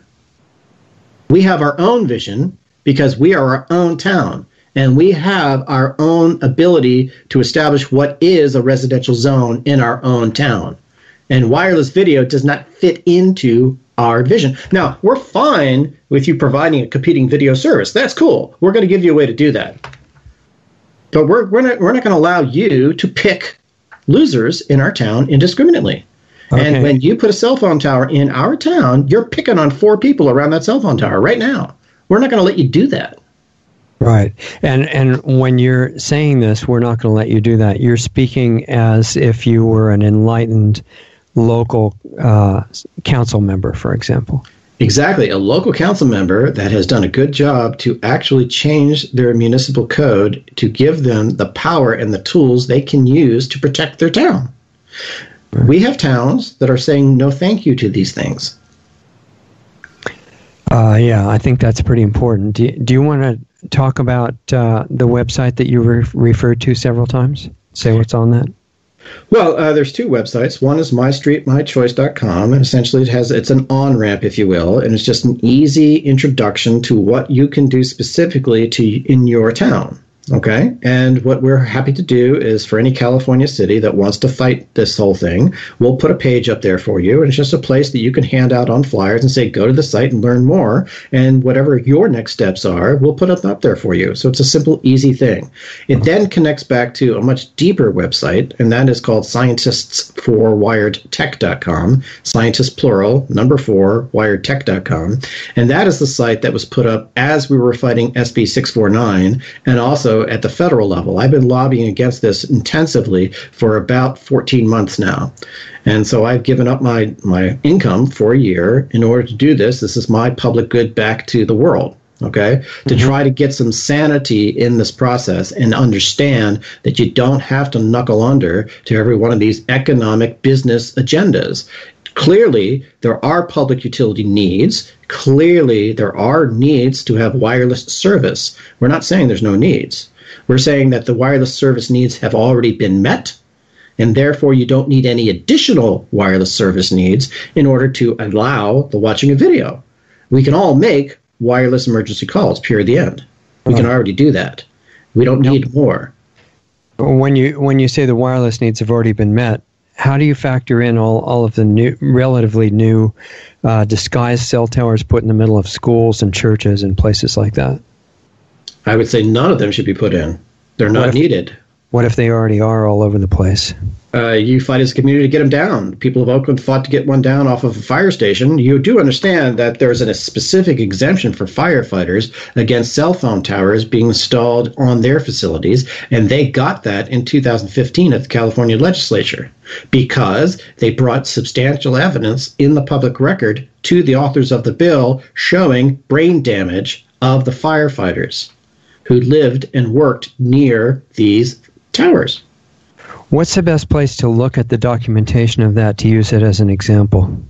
You will find it. There's at scientistforwiredtech.com. There's a blog and search tab. Just type whatever you're looking for into the search box, and you will find tremendous information there about all the scientific studies that are proving to you that this is hazardous and you don't want this anywhere near your home. Okay. Now, I've noticed looking around a little bit that what the industry has done is to go to a lot of private companies like the corporations that are churches and private schools and things like that, and are paying them monthly to have it installed there and radiate the whole community, and that the community is not notified at all. Is there anything that can be done when it's on a private site like that? Go to the church, ask them what their mission is, and ask them to deny it, and then hold an annual bake sale or whatever you got to do to make up that income to the church. Yeah, I actually did that because I found a secret cell tower about, 300 or 400 feet from where I was living. And I went to talk to the employees of the church. They didn't know it was dangerous. And they said, write to the pastor and the people in charge. And I did. And they specifically did not ever want to talk about it. Oh, I'm very aware that they want to look the other way, but it's completely against the mission of their church. I pointed that out. And yeah, they think they have other things that are too pressing to talk about. Well, okay. So the bottom line is that you have a better chance of fighting them before they get in. You have a harder time fighting them once they are in. But I have measured those so-called steeple towers because they live in Santa Rosa, California, and there's a big program to try to get more in there. And it's a disaster. You have these things about 30 feet in the air, and these are hugely powerful cell phone towers, and they spew out radiation onto the second and third floor apartments across the street. And these people are going to go south. It's just very clear. Yeah. And there's one thing that you have to understand, that this, unfortunately, is a long con, and that started in 1996 because there was a bunch of regulations written to try to hide the real nature of microwave radiation from the public. And they do that by writing regulations that say, we're only going to measure the average of this signal. And that lies about the intensity of the signal. Because the average is taking into account that a lot of the time it's zero, right? Correct. That's a duty cycle. Every digital thing in the world is a series of ones and zeros. Ones meaning all the way on, and zeros meaning all the way off. And so any of these digital signals it goes up 1,000, and then it comes back off, and it waits a little bit, and it goes up to 1,000, and it comes back off, and it waits a little bit. And so the average is going to report that as 1. Yeah, exactly right. Like that. But the answer is your body feels it as a series of bullets at 1,000. Right. So it's very important that you insist on accuracy in the measurement of radio frequency microwave radiation. And we can do that because we have instruments that can do that. You set it up and you let it collect data and log the data for 30 minutes. Because that's what the FCC requires, that you do it for 30 minutes. And what you will see is over the course of that 30 minutes, a lot of spikes of radiation.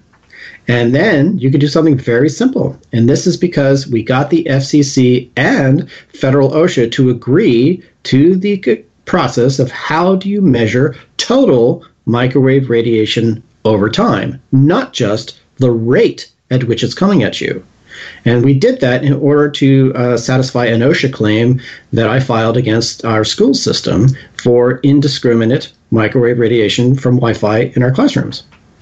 Well, the answer is it's crazy because just like any other electrical thing or electromagnetic thing in your lifetime, this is considered in a different standard.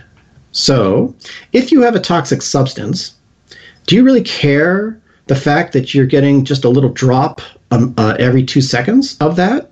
And that's okay because I get it every 2 seconds. It's just a little bit of drop. No, what you really care about is how much are you actually giving me? How much, if I just had the drop in a beaker, does that beaker get full? Is that like a full glass of toxin? Or am I getting just a smidge? Which is it? Well, you only know if you consider the time element. Okay? Right. Think about the sun. You walk outside naked in the sun. You're out there for half an hour, midday. You come back in. You got a little color. Mm-hmm. All right. Now let's talk about staking you in your backyard naked for 5 days. Mm-hmm. Now you have a very different experience. Now you have sun blisters, maybe the start of skin cancer. See, the time of exposure matters. And that's even true in your PG&E bill, okay? You don't pay for watts of electricity at all. Take a look at your bill. You pay for kilowatt hours. That's a unit called watts times time. Watts times kilowatt hours. That's what you pay for. You pay for the rate at which it comes to you and the amount of time that you use it. All right. Let's now go back to radio frequency microwave radiation. We set a standard. We don't look at the time of exposure at all. We only look at the rate at which it's coming at you. Ta-da! It's like measuring watts without hours, right? Correct. And then now this is the beauty of what you're going to see at electrosensei.com. That's electro, SENSEI.com. And you will see an analysis from 2013 that answers the very simple question: how much microwave radiation does a child receive sitting in a kindergarten classroom from one wireless access point? Nothing else in the room, just one wireless access point, blasting away for 6 hours a day.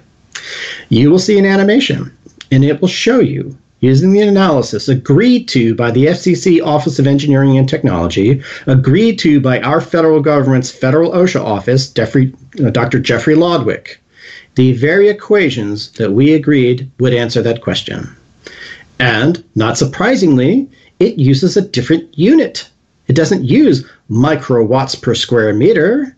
It uses microwatt seconds per square meter because, of course, you have to think about the time. Right. And so what do you learn? You learn that in 1 6-hour school day, you exceed the federal maximum public exposure guideline 8 times. In 1 week, you exceed it by 40 times. Is a public exposure guideline have a time unit in it? It must. It does not. So it does not. So we are looking at 10 million microwatts per square meter as the federal guideline, which essentially says that's a rate with no idea of time of exposure. So when they published that guideline with no time element in it, that was a meaningless, ridiculous guideline, right? It has been meaningless and ridiculous since day one, yes. The whole thing is a scam. Wow. Yeah, wow. This is the case. All this is possible because of the public status of education and understanding and common sense that's been achieved over time, right? Correct. In 2013, when they were trying to put this into my daughter's classroom, I just got the guy from the FCC on the phone for about 2 hours. And I said, now, look, come on now. I read your guideline, and you tell me it could be 10 million for a 30-minute averaging period. So we go ahead and spend the 30 minutes. We figure out what it is. And then we hit the next 30 minutes. What do? Do we just pretend the first 30 minutes never happened? And then we zero it all out and now start looking again? I mean, that makes no sense. And he says, what did he say? Yeah. He said, we think this is the amount of radiation that you or your child can receive forever. Didn't he see anything wrong with that picture then? This is what it says right in all the guidelines. This is what it is. They sit there and the guy that's explaining that to you, didn't he realize that was insane? He would never say that to me over the phone. He works for the federal government. He wants to keep his job. He does tell me he cares about his family and that he does certain things in his house to protect his children. All right. And clearly you can do certain things. We should at least go down the list. If anybody has a wireless router today and you're not ready yet to get rid of it, then please turn it off at night when no one's using it. There's no reason to have it go all night long. Right. That's a great thing to do. Right. Number 2, what else can you do? Change your cell phone into an always-on waiting for a call device. Stop that right now. Give yourself a tremendous gift. Give yourself the gift of a 3-day battery life on your phone. Give yourself the gift of never being interrupted when you don't need to be. And do it in this way. turn off all of your antennas, every single one. That includes airplane mode to get off the Wi-Fi and the cellular antennas, and then go into privacy and turn off location services. And now you have a nice little computer which will play a game but does not need to be connected to the towers. And this is something you can carry around pretty safely. All right. Once an hour, from 9 a.m. to 6 p.m., my alarm goes off on my phone. It reminds me it's time to check messages. So I turn on the antennas, check my messages. I will write down the phone numbers and call people back on my landline. And I will answer any text messages I can. I will turn my antennas back off. This is how I save myself from the disaster of my cell phone by limiting my exposure to maybe half an hour a day. Everybody can do that. And how does it work with my family and my colleagues and my clients? I sit there and I tell them, you know what? I still love you. It's okay. You can still reach me. I've got a landline. You can call me on that. Or if you got me on a cell phone, I'll get back to you within an hour. That's all you get from me. You get nothing more. Can you handle that? Maybe with some therapy, I'd be able to get used to it. But you went over one part of that really quick, and that was turn off location services. I think that's worth going over a little bit slower and telling people what it is and how to do it and why. No problem. We're going to say it for the iPhone first, because that's the major phone in America, and then Android has something similar. Okay. It turns out, because they want to track you so thoroughly, they actually hide this in a different place. So it does not get turned off when you when you enable airplane mode. Airplane mode is essentially to cut off your antenna so you don't hurt the plane as you're flying. Okay. Well, if you don't take the next step, you're still being tracked 24/7. And this is why you have to go into something called privacy. And once you hit on the menu in settings, you go to privacy, then you tap privacy, and then you see location services, and then you see the option to turn it off. Is that the one they tell you have to have on all the time so that if you lose your phone, they'll know where you can find it? Correct. I would rather lose my phone than be tracked 100% of the time. Yeah. Now, what happens when you turn off the power on your phone? I rarely turn the power all the way down. But I guess at that time, your antennas are not enabled. Okay. But it's so much faster and easier just to turn your antennas off. Yeah, because, right, then you could theoretically leave it on and in and out of airplane mode, I guess, right? That's what I do. It's about, 10 times a day, something like that. And then that's it. And then you don't get me on the weekend, and you don't get me other than during the business day. Okay. And I set limits. And you know what? My daughter, 10 years old, she's not getting a cell phone till she's 18. And then people say, how can you do that? And I say, because we're the parents. Right. We're in charge. Yeah, I think that's why for terrible parents that want to take care of their kids like that, that's why the United Nations wants childhood rights. And in fact, there are bills proposed for that in California where the state can take away your kid if they don't agree with the decisions that you're making for them. Oh, I certainly hope that bill doesn't pass. Yeah, that's from interesting sources. Anyway, yeah, I think that location service is definitely a good thing to turn off. I'm going to... and there's also buried in there is the history of where have you been. You want to delete that right away, too. Okay, how do you find that? Oh, that's buried in there somewhere. I don't know it. I don't have it all memorized. But you'll find it also in that same section of privacy location services. So location history. Yeah, location history, right there. If you see it, then you want to delete it and not allow it to collect any longer. Yeah, so there must be options for that at least on the surface will allow them to stop doing that. Right. You'd be surprised how much data is being collected and leaked on you. And of course, we learned about this with all the Facebook testimony. And, he lied his way through that. And at this point, I deleted my Facebook account, which I think everybody should do. Yeah, good. Yeah. Because they were going to tell you the only things you could say on it anyway.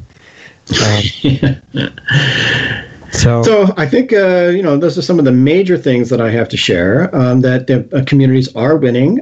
Some local officials are listening. They are rewriting their municipal code. They realize that they are getting played. At the AT&T and Verizon are the chess masters. and the cities are being treated like the pawns, and so they have to catch up. Now, here's the final thing I think I'll share about this process that most people don't quite get. Okay. There was, unfortunately, some legislation in 2012 at the federal level that was very basic. It was like 150 words, but then it was expounded upon in some FCC regulations that were supposed to interpret this law. Okay, and they established what is called a shot clock. Okay, and what we know shot clock is like from basketball, where you have 24 seconds to shoot. Otherwise, you lose your opportunity to shoot. Okay. So they try to make one of those for cell towers. Okay, and there's a state bill in California that's the shot clock bill, and that was in 2015. Of course, we testified against that as well. But that what it sets up is if it's a new cell phone tower, then there's a shot clock of 150 days.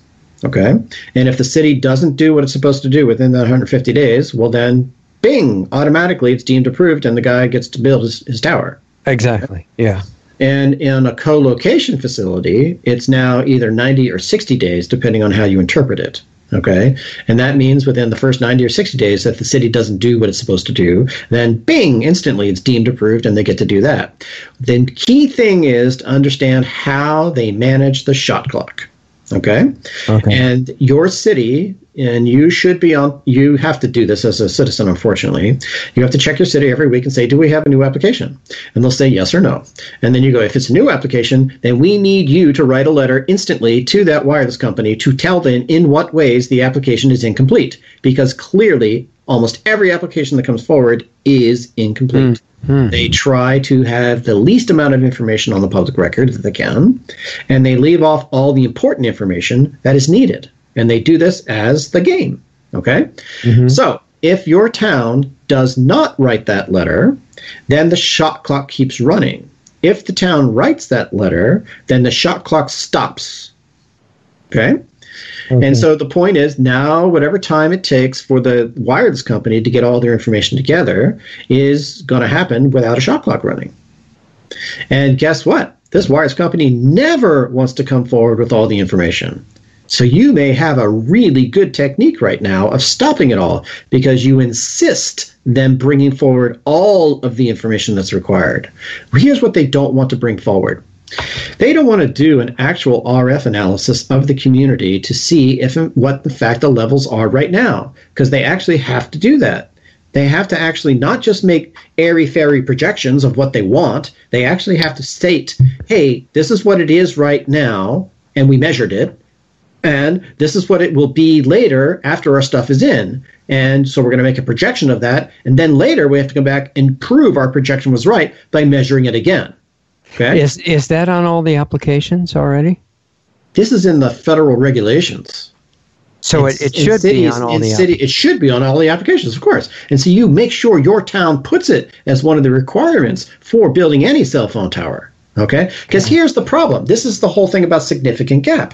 Because now we're going to have substantial information in the public record provided by the wireless company that actually proves there is no significant gap in coverage. Now this becomes a moot point. There is no need for a single cell phone tower here because people can already make an emergency call. Okay.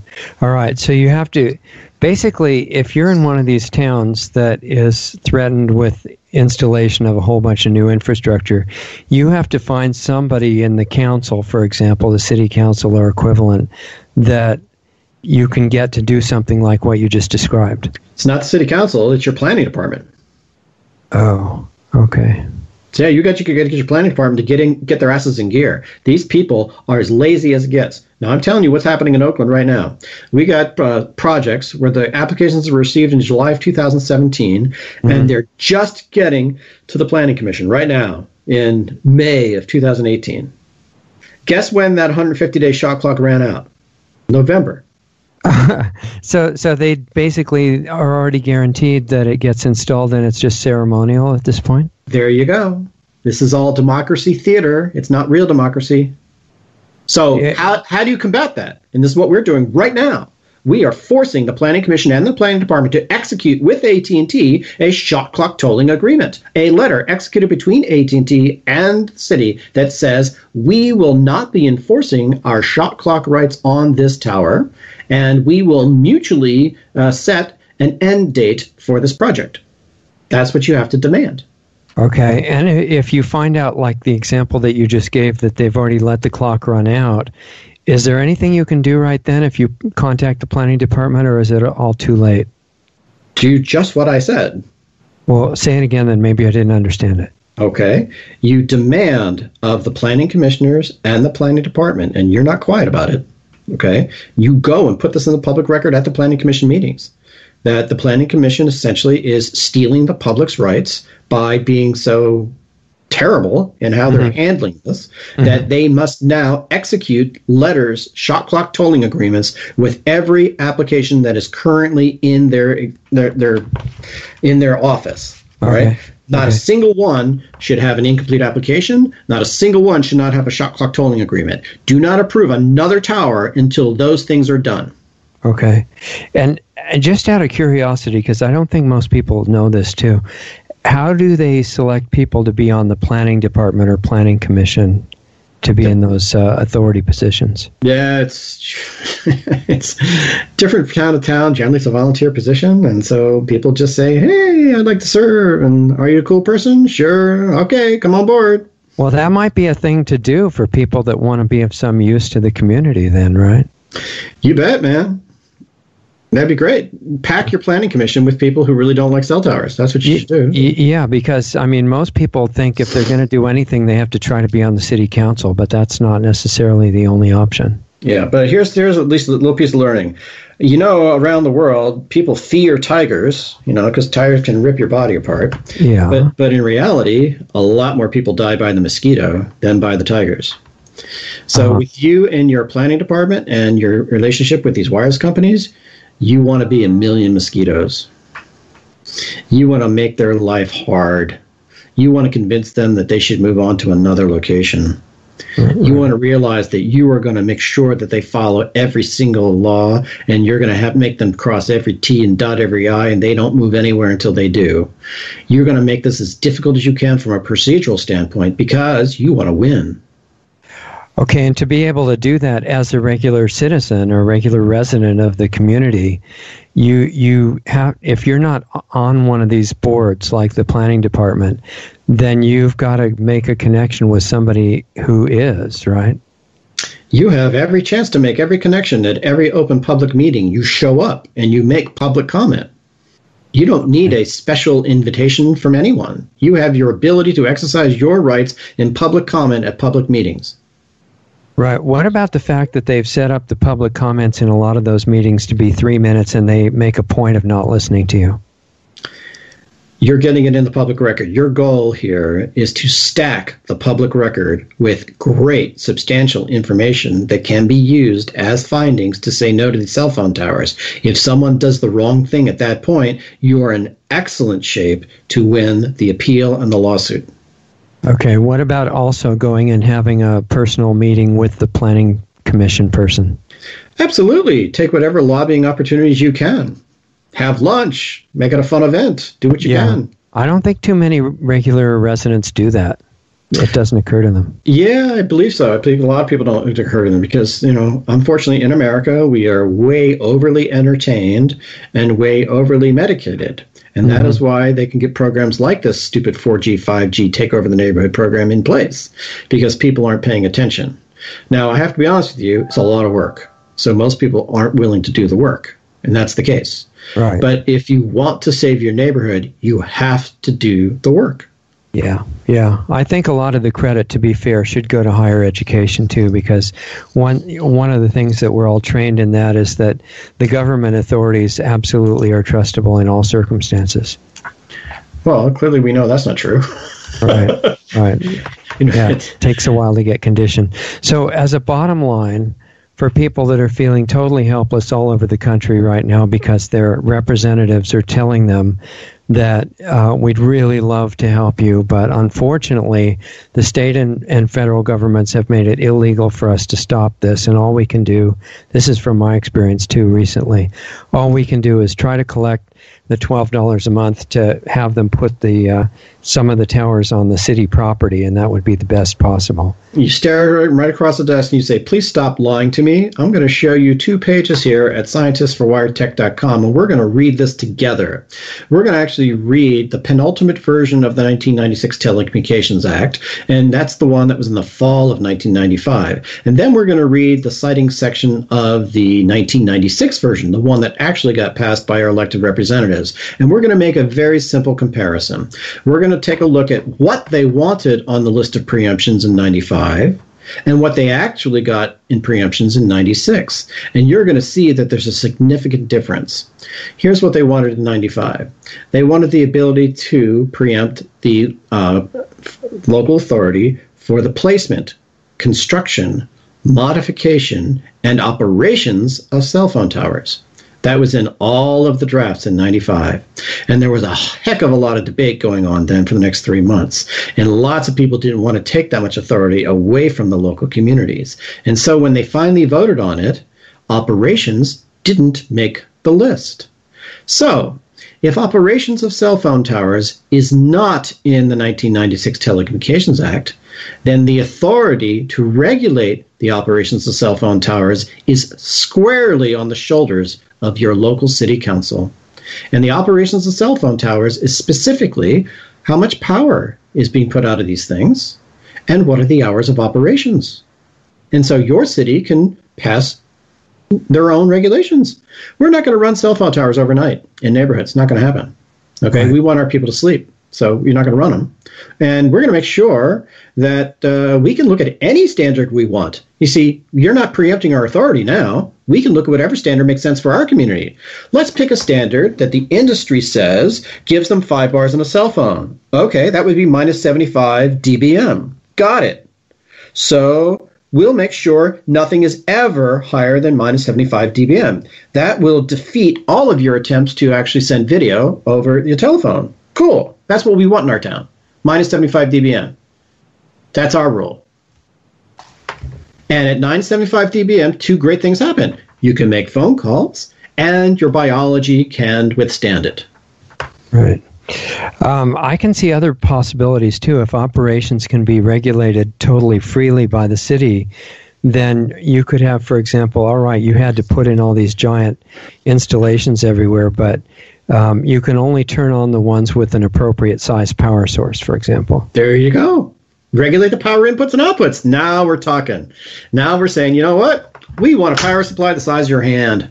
We don't want one the size of a refrigerator because we don't want you to come back and put anything else on this pole. We're happy with just whatever little you need. Thank you very much. So they can't just leave them there and not use them for the moment. They have to replace them with the right size.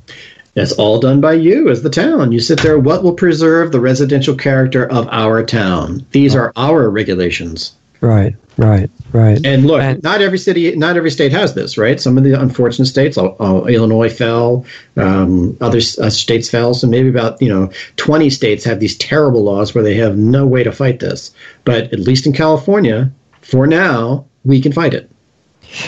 Okay, so you're saying some of the states, say that you can't even regulate operation or stuff like that? Just so we're clear, the small cell bill that we essentially got a veto on in October 2015 was passed in a whole lot of states.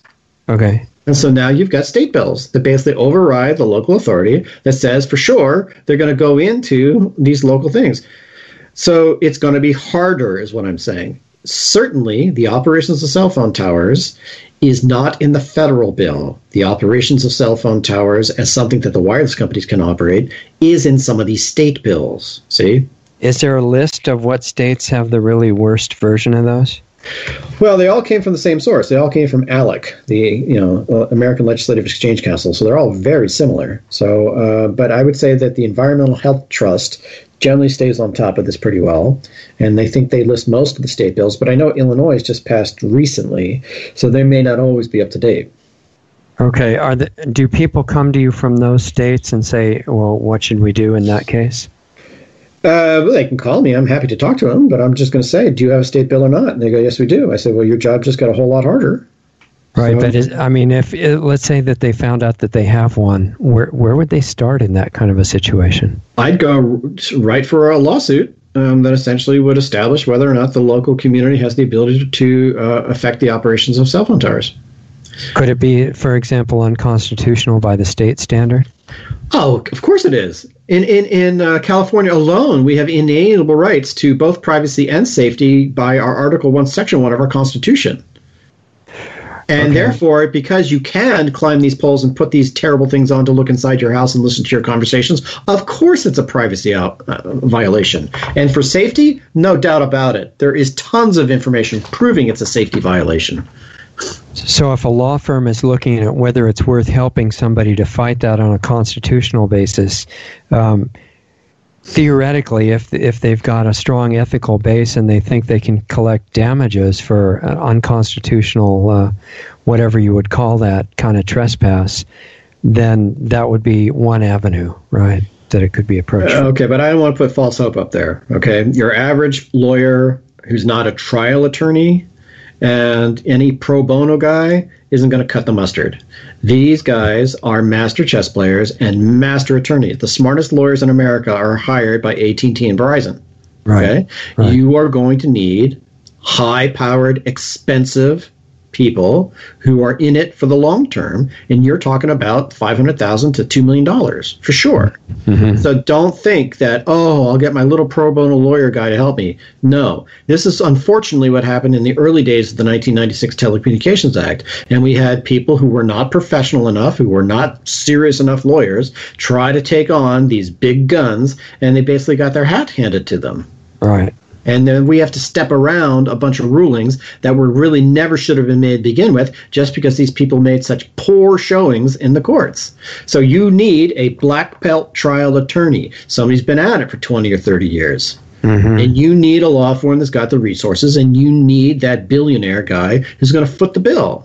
Okay, so that's the story in the states that already have the worst versions of the That's bill. a story anywhere. Anywhere where this lawsuit comes from, that is the way to win it. We have a guy in New York right now who's got all the data to win it right now. He can cut off the head of the snake of the FCC because he is the guy that actually got the data, put it in a book. It's Bruce Kushnick, Kushnick. You can find him on the press page of our MyStreetMyChoice.com site. He has the data and the means with which to actually solve this problem. He needs funding.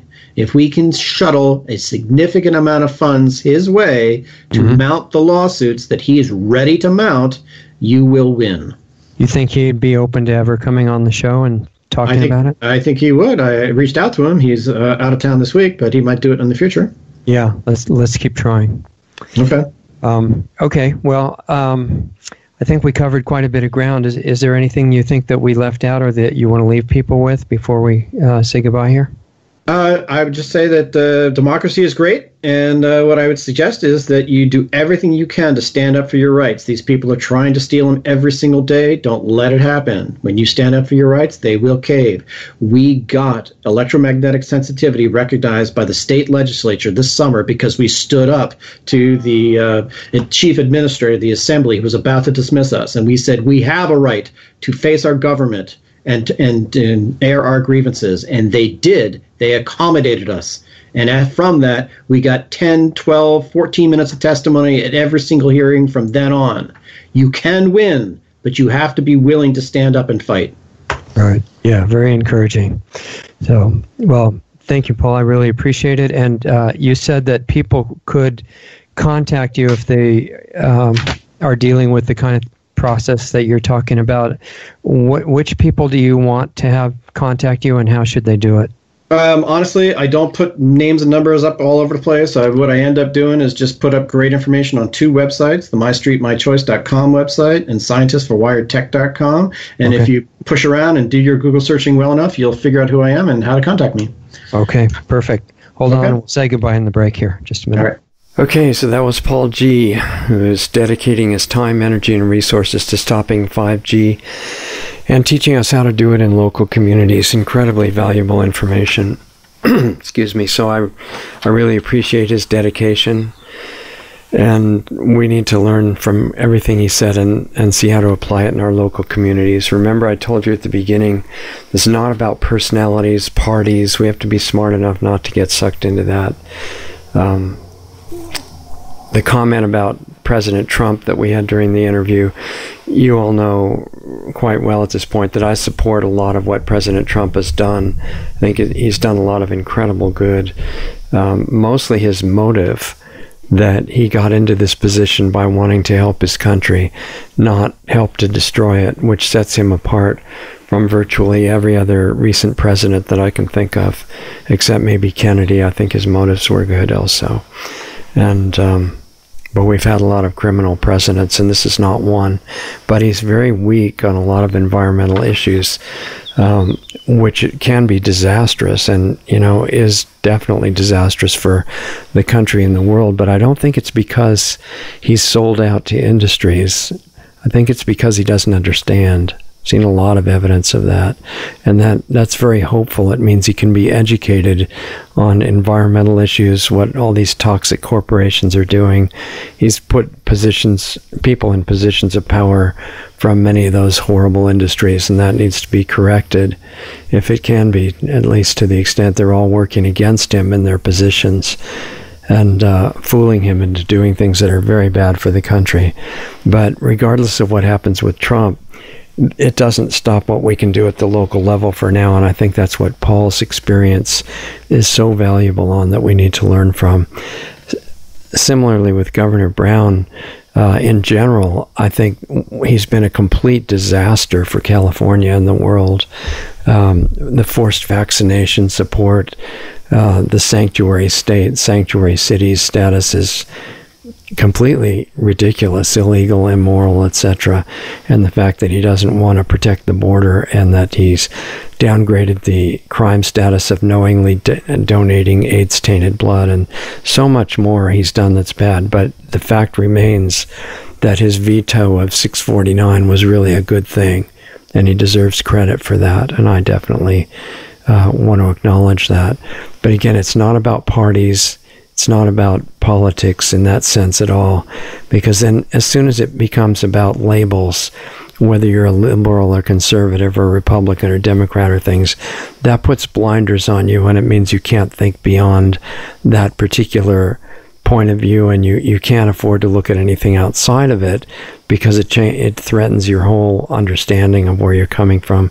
We need to be grown up enough to drop all that stuff. And regardless of who the person is in position of power in corporations or government, they're capable of doing better and good things, and we need to support those and try to correct the things they do that aren't good, and put people in there with the right motives, because they're capable of learning. The other ones, not so much.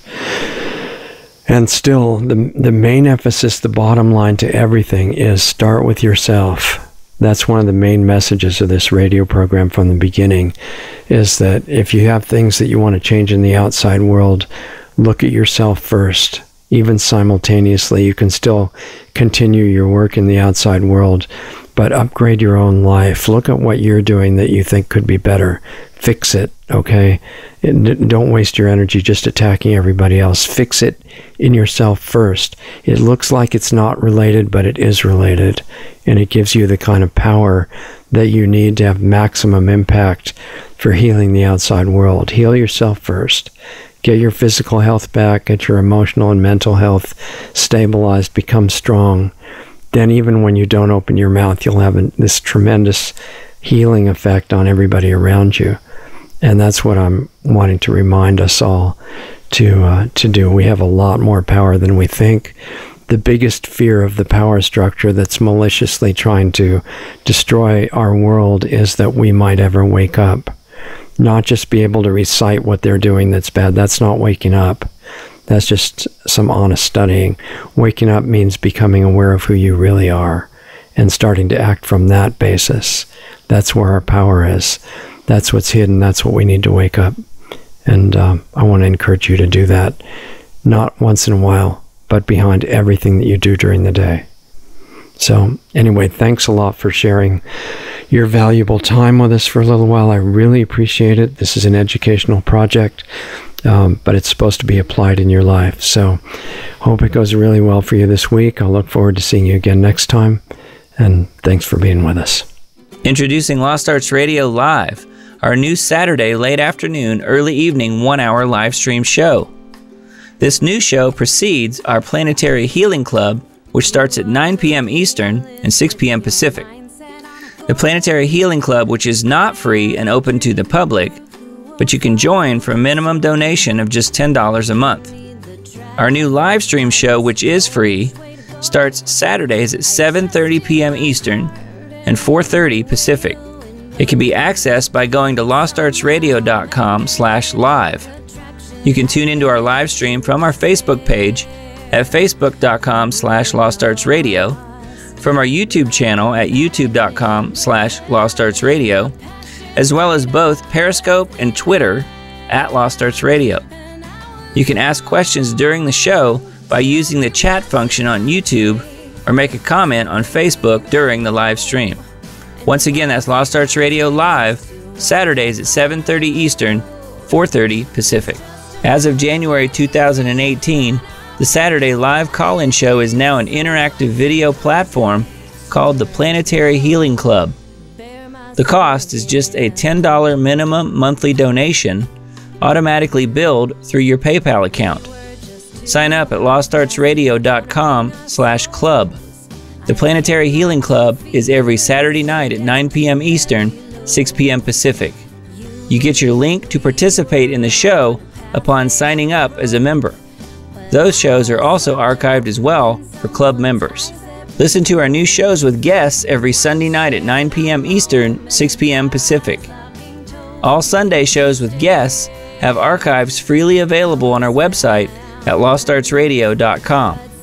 You can also find them at blogtalkradio.com/lostartsradio, as well as our YouTube channel, youtube.com/C/lostartsradio.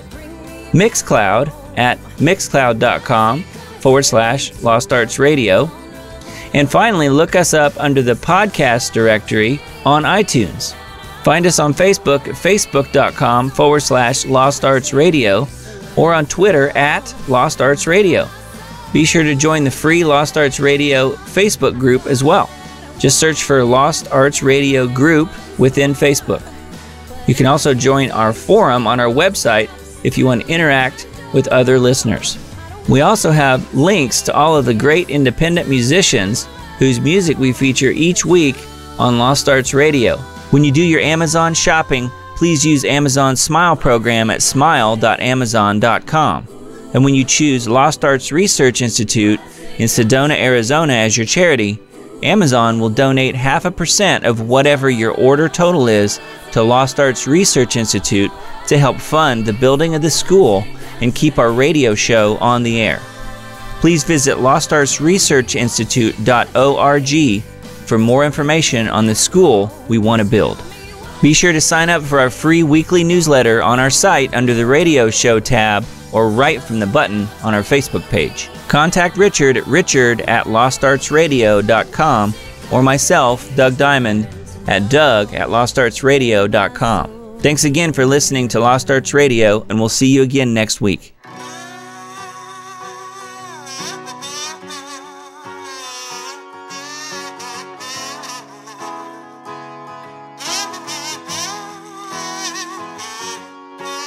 Don't care what people say. All I wanna do is walk my way and get ready to be surprised.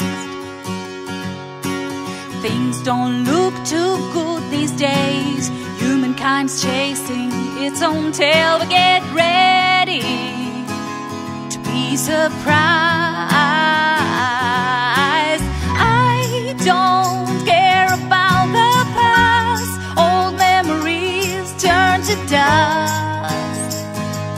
Baby, get ready to be surprised.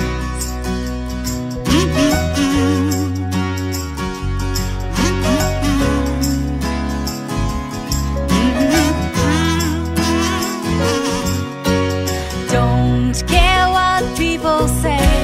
All I wanna wanna do is live for today and get ready to be surprised. Now it's time to let it all go. Feel the love is all there is to know, and get ready to be surprised. I don't care about the past. Old memories turn to dust. Baby, get ready to be surprised. Nothing's gonna stop me anymore. I'm driving on a road I've never seen before.